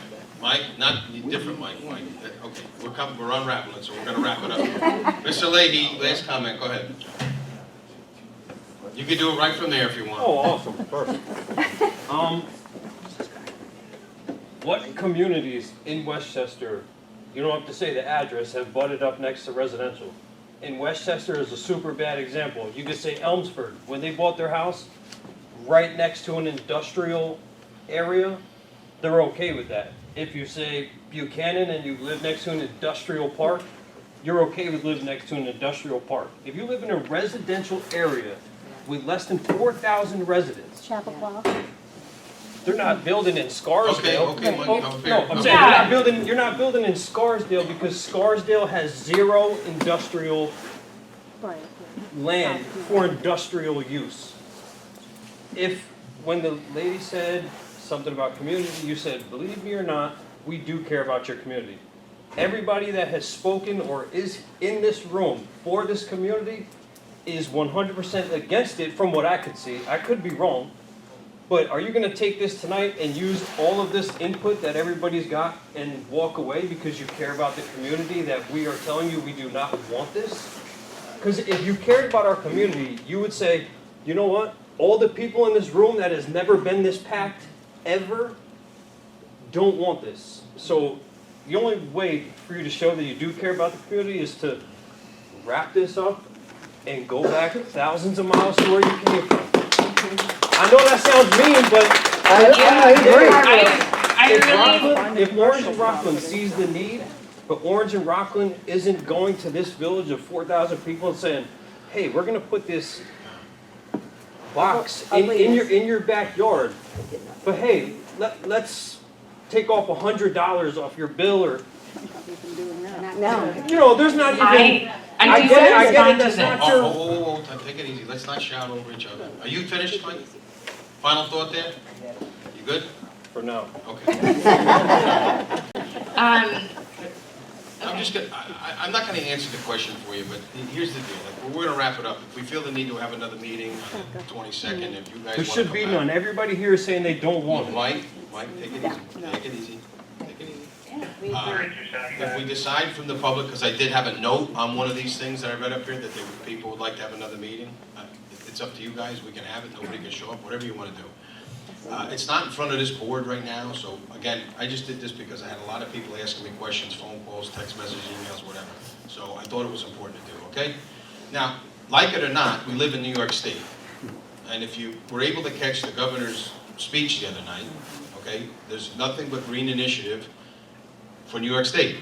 Now, the state will throw money at it. They're proposing it, they're pushing it. Be that as it may. Now, again, I agree with you. They already know it. I've already said it. The first two fellows that came into Village Hall the first time said, I heard about you guys. You want to put this thing over in a residential area. I'm out. Like, I can't, like, you do whatever you got to do, but I can't support it. I had a conversation then with my friend down here. What's your name? Karina. Karina.